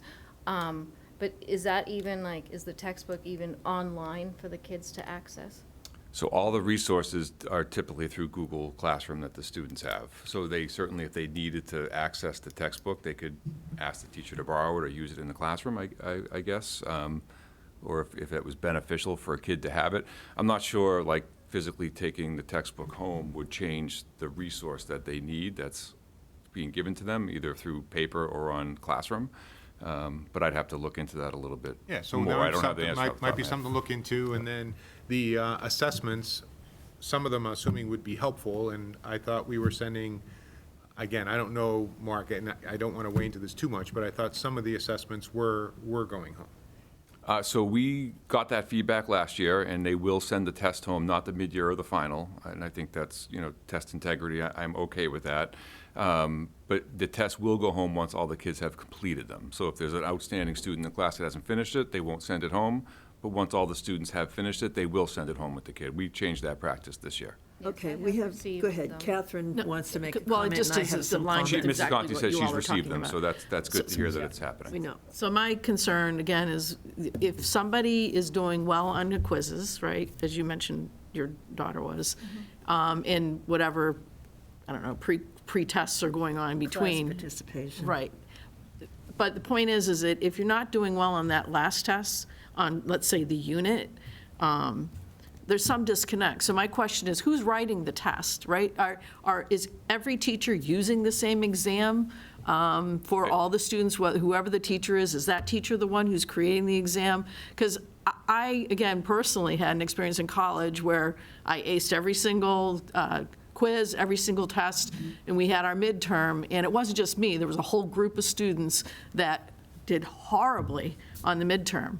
And I posseed them all together as students, and we went in and talked to the professor and said, what the heck? He admitted he had let his TA write the exam and didn't look it over, and he gave us the credit back and gave us the option to weigh our final more than the midterm. So I guess I'm kind of questioning, again, who writes the test that they're talking about, that their students weren't doing well on when you've done well along. There's some, to me, huge disconnect if you're doing well here and you don't do well in that final test. Our educators are writing the assessments, and they're common assessments. So again, like, two algebra teachers don't have two wildly different tests. That's not the intent. So they work together, they collaborate. So the assessments, are very, very similar. Obviously, there's nuances to teaching, like there's personalities, like no experience is going to be exactly the same, but we do have common assessments.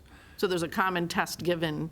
Yeah, So if you're my teacher and she's someone else's teacher, they're both giving the same exam at the end of the? It's a common assessment. There might be some nuances to it, depending, not every class is at the same exact place, so they might have to change some of it because some are ahead or behind as the year goes through. With our rotating schedule, they're not always in the exact same spot, so there might be some differences, but in general, they are common assessments, yes. So what's the guarantee that teacher? There is none. Right, is looking at that exam before it's given to his or her students, so that we know that what's on that exam is being covered, or was covered in that teacher's class, so we're not have this situation. And again. I'm looking at back when I went to school, where your teacher made up the exam. The hard part here is we want to support your children individually, and I think the way to do that is to make sure you do that through the school.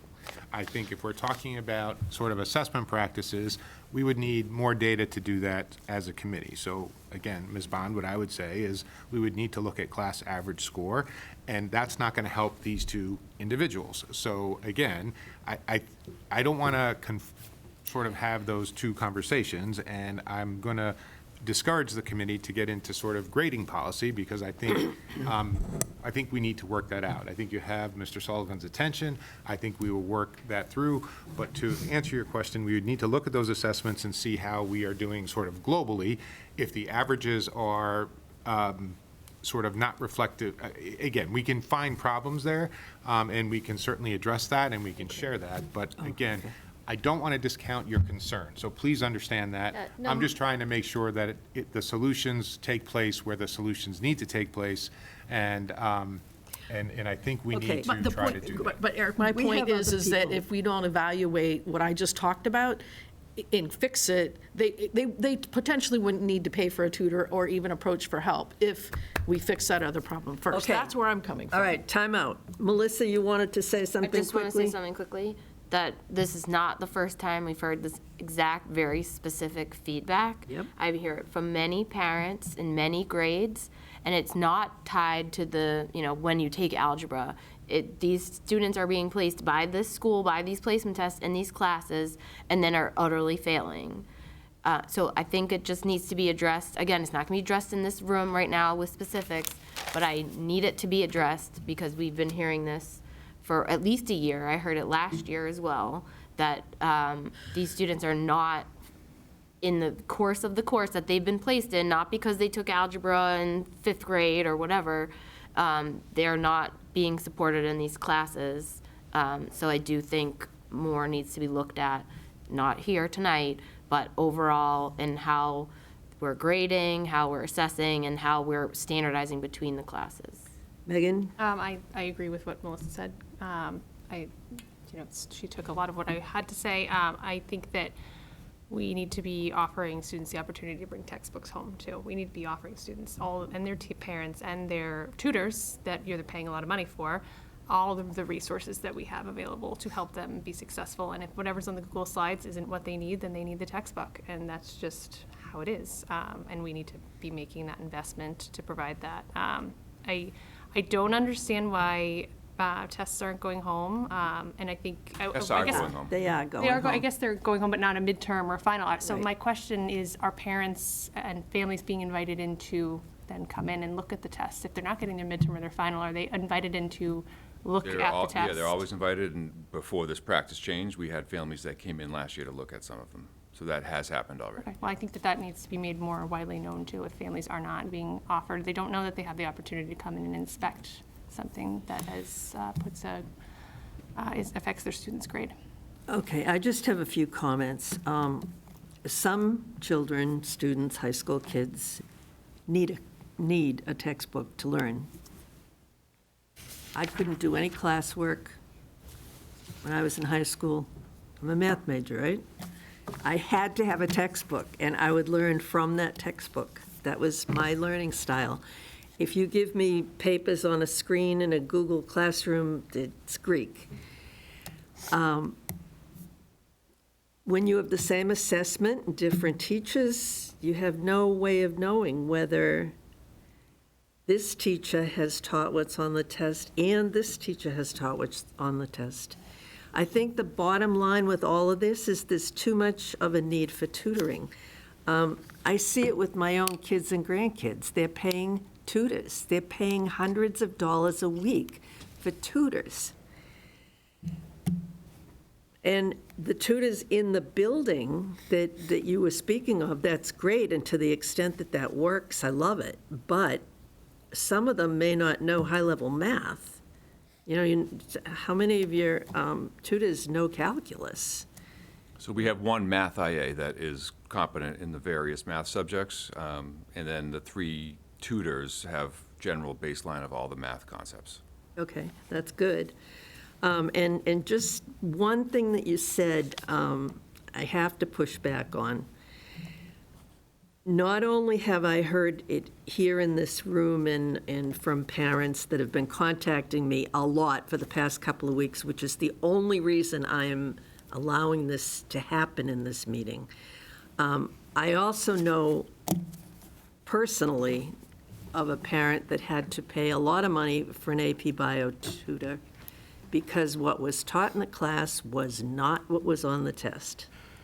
It was like the test was coming from sections of the AP Bio exam, but it didn't match what was being covered in class. That's all I have to say. I think it's a problem that I'm sure you can fix it. You do a great job at the high school, and I think that just having this all out in the open, maybe we can help these parents not have to spend so much money on tutors.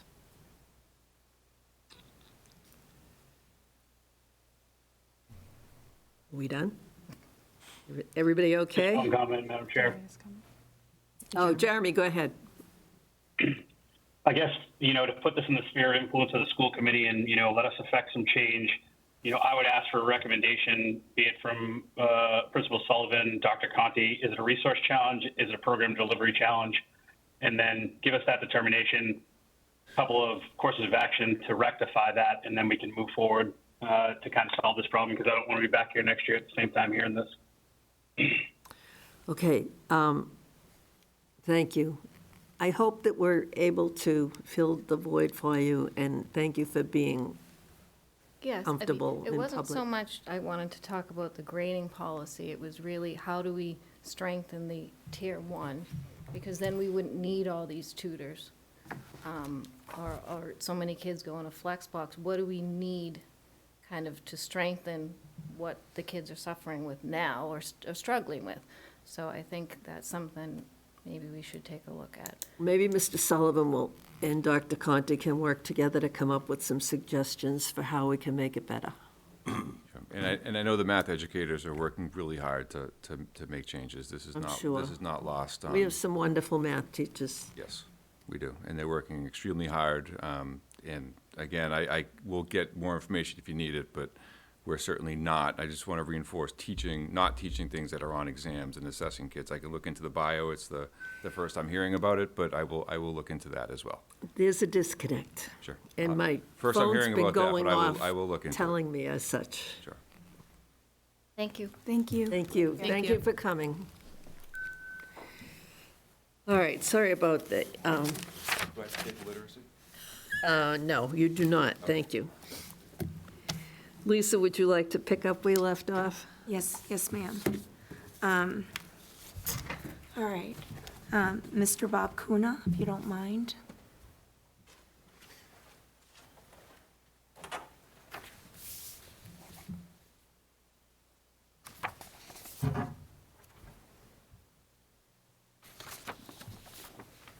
Thank you. It will begin with, yes, if you could just go to the next slide, please.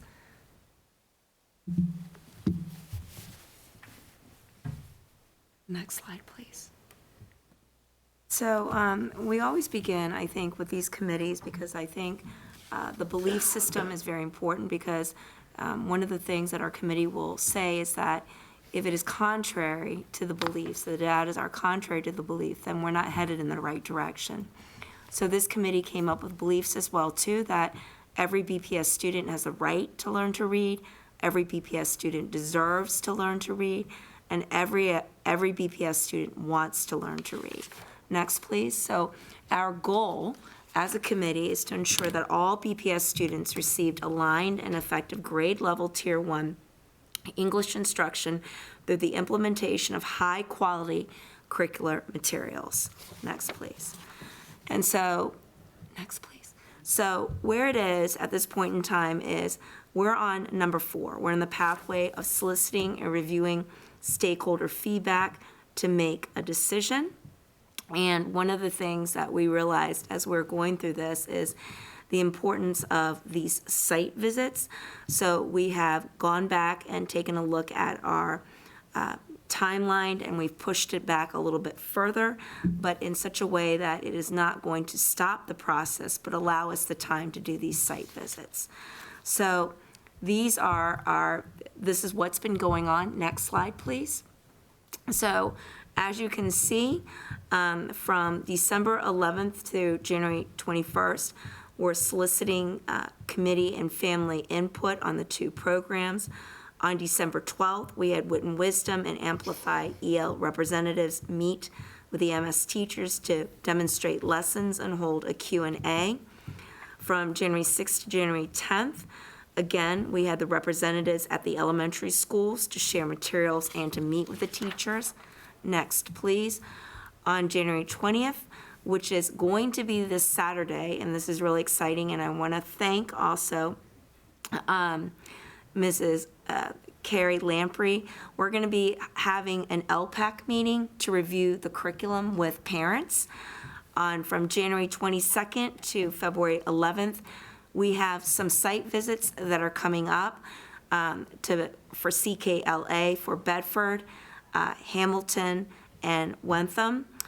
Amplify, we're looking into that in English for reading, and in Wit and Wisdom with North Andover, we're going to be sharing also with Lexington, because Lexington is also looking at the same particular textbooks that we're also looking at as well too. So we're going to visit North Andover with Lexington for Wit and Wisdom, and we're setting up something for Pentucket.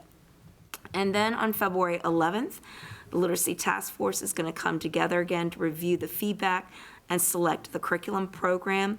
We're also going to be holding a meeting to develop the implementation plan with the school principals, because one of the things that we need to talk about is how do we wish to roll this out? Are we looking at particular grade levels? Our first year, are we going to do it by grade level? Are we going to do it by a combination of grade levels? Are we going to do it K through 3? How is it going to look like? And we want to include the principals. And then we're going to provide an update to school committee. On February 27th, this is a new meeting, so we pushed around our meetings. The Literacy Task Force will review to draft a report and discuss the implementation needs. This is after we've met with the principals. And then on March 6th is where we're going to present to you the finalized report. On March 11th, we are going to provide that presentation to the school committee. Next, please. These are all the professional learnings that have occurred, so that you know that during this time, we have both been getting the science of reading, and at the same time, we've been doing some landmark outreach, and at the same time, we've been doing some DIBELS 8 training. So just wanted to give you a look at, not only are we taking a look at the textbooks, but at the same time, we're also getting the professional learning to help us understand a little bit more as we begin to implement some of these curriculum programs.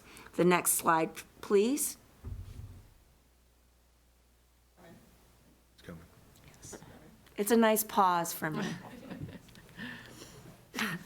I'm sorry, did you have to use? No. Okay. All right.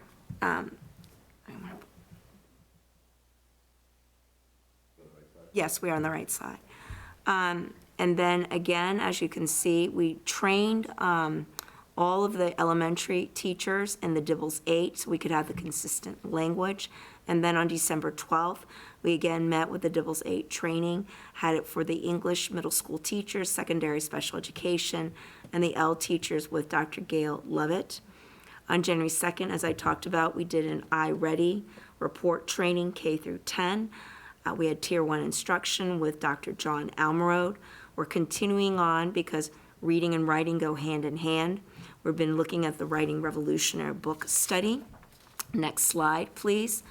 On February 11th, we're going to have a special DIBELS 8 training follow-up on the English learner education and special education teachers. This is based on feedback that they've asked us specifically for Dr. Lovett to address how do we work with the DIBELS 8, what do the interventions look particular for our multilingual learners, and also for some of our students in special education.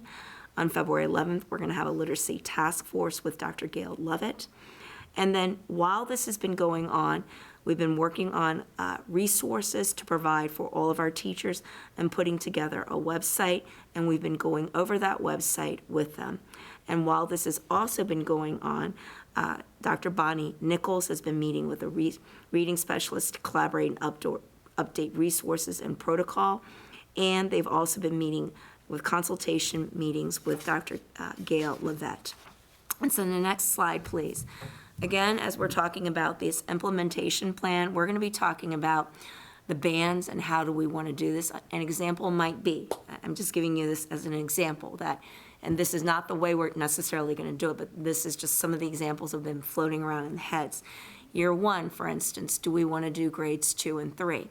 And then year 2, K and 1, and then in year 3, maybe 4 and 5. That way, everyone will have received, while we're doing that, also professional learning that's going on. And again, we're also definitely going to be putting in some letters training for pre-K, but depending on how we're going to implement that. We're also going to be talking about those off years. We're also going to be piloting some of the curriculum, but also those teachers would be getting some science of reading professional development as well, too. One of the things in the works, and this is actually coming from our teachers, both at the elementary, the middle, and the high school, is we're going to be developing some grammar and writing PD to be launched the following year. And so, next, please. And then, so everything as you have seen, and I will put this on the website as well, too. Every single document, every single resource, every single slide, I try to make as transparent as possible. There is a site on BPS, it's called the Math Curriculum Review, pre-K through 12. I include all the slides in there, which includes also our data as well, too. And I do the same thing with our Literacy Curriculum Review at the same time. And then these are the folks, if you wish to ask further questions about where we are in this process. These are the folks that you can contact, and of course, you can contact me at any time. But that's just a brief update of what's been going on in the literacy world. Are there any questions, please? Anyone? No? Jeremy, I'm sorry, I know you're online. Do you have any questions for me, sir? If you are. No, I'm good right now. Thank you. Can I ask a quick one? Sure. To clarify, you're selecting February 11th, so in a month. Yes, but we didn't want to select anything. We didn't want to make that final,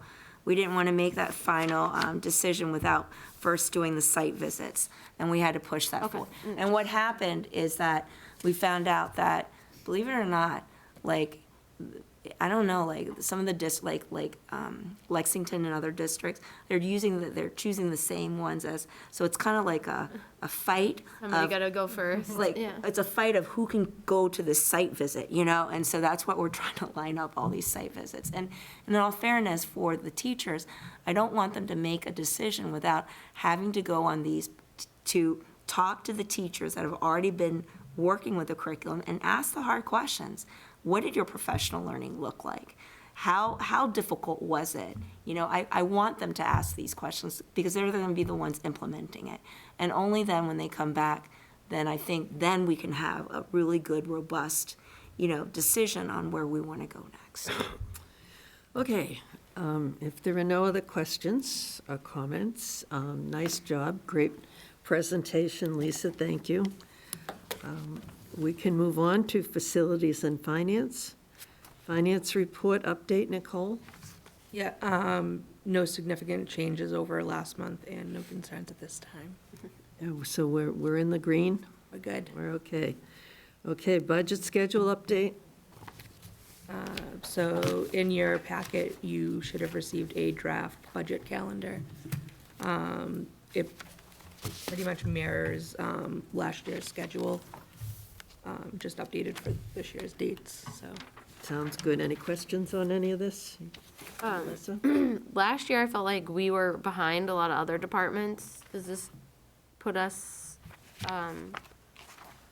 if we're following the same schedule, is there a risk of that? Behind in what way, Ms. Masordo? Just having everything submitted, I know I received that feedback that, the town meeting had seen a lot of other departments ahead of ours and things like that. Town meeting or Ways and Means? Both. Well, we all go to town meeting at the same time, but Ways and Means has their own schedule. Yeah, I don't know if you want to comment This on that. usually last. Not yet. I mean, Okay. we are not meeting until next week, so. Okay. So again, our materials are in with all the other town department materials, so if there's a specific concern, we'll certainly address it. We're not withholding it. I think we are using for a couple years now, the town capital budget worksheets, so they have that stuff. Maybe you're remembering that they wanted more detail. Like, that's how I recall, like, we presented everything, but then there was additional detail that they were looking for, and I think we've solved that. And So I think Through we're, the chair, that often happens. Yeah, that's how I Boards will come back recall and it, but- represent, having done it a few years. That's Okay. my recollection. Jeremy? Just kind of renewing the call for the 20-year capital plan. Are we tightened up on that? Where are we at? Are we going to re-vote and finalize and, include anything that's coming new so we get it in time for consideration so it starts to flow down to all Ways and Means and capital so they can start pacing and spacing for our big capital projects we think we're going to have over the next 20 years. Through the chair, Mr. Brooks, we can make that part of our capital presentation to the committee. We'll have that document as part of it. Okay. Is that it for that item? The Fox Hill School Building Committee update, Melissa? For the sake of brevity, I don't really think we have much of an update. Okay, Still working. we're in good shape. BHS Building Committee update. Yeah, so, I mean, I'll just repeat that the Civic Expo is tomorrow. Please come visit us, and not only for the high school project, for any other questions you might have for the school committee. Our next community meeting is February 12th at 6:30 PM. I encourage the community to attend with any questions that you may have, or comments or ideas. And then March 13th at 6:30 is our next meeting. If you want to add anything, Dr. Conti, but. Eric, anything to add to either of those? No, ma'am. Facilities updates, you got anything, Bob, on facilities? No, through the chair. I was going to discuss the MSMS field committee meeting that's happened, but Mr. Brooks already discussed that. Okay.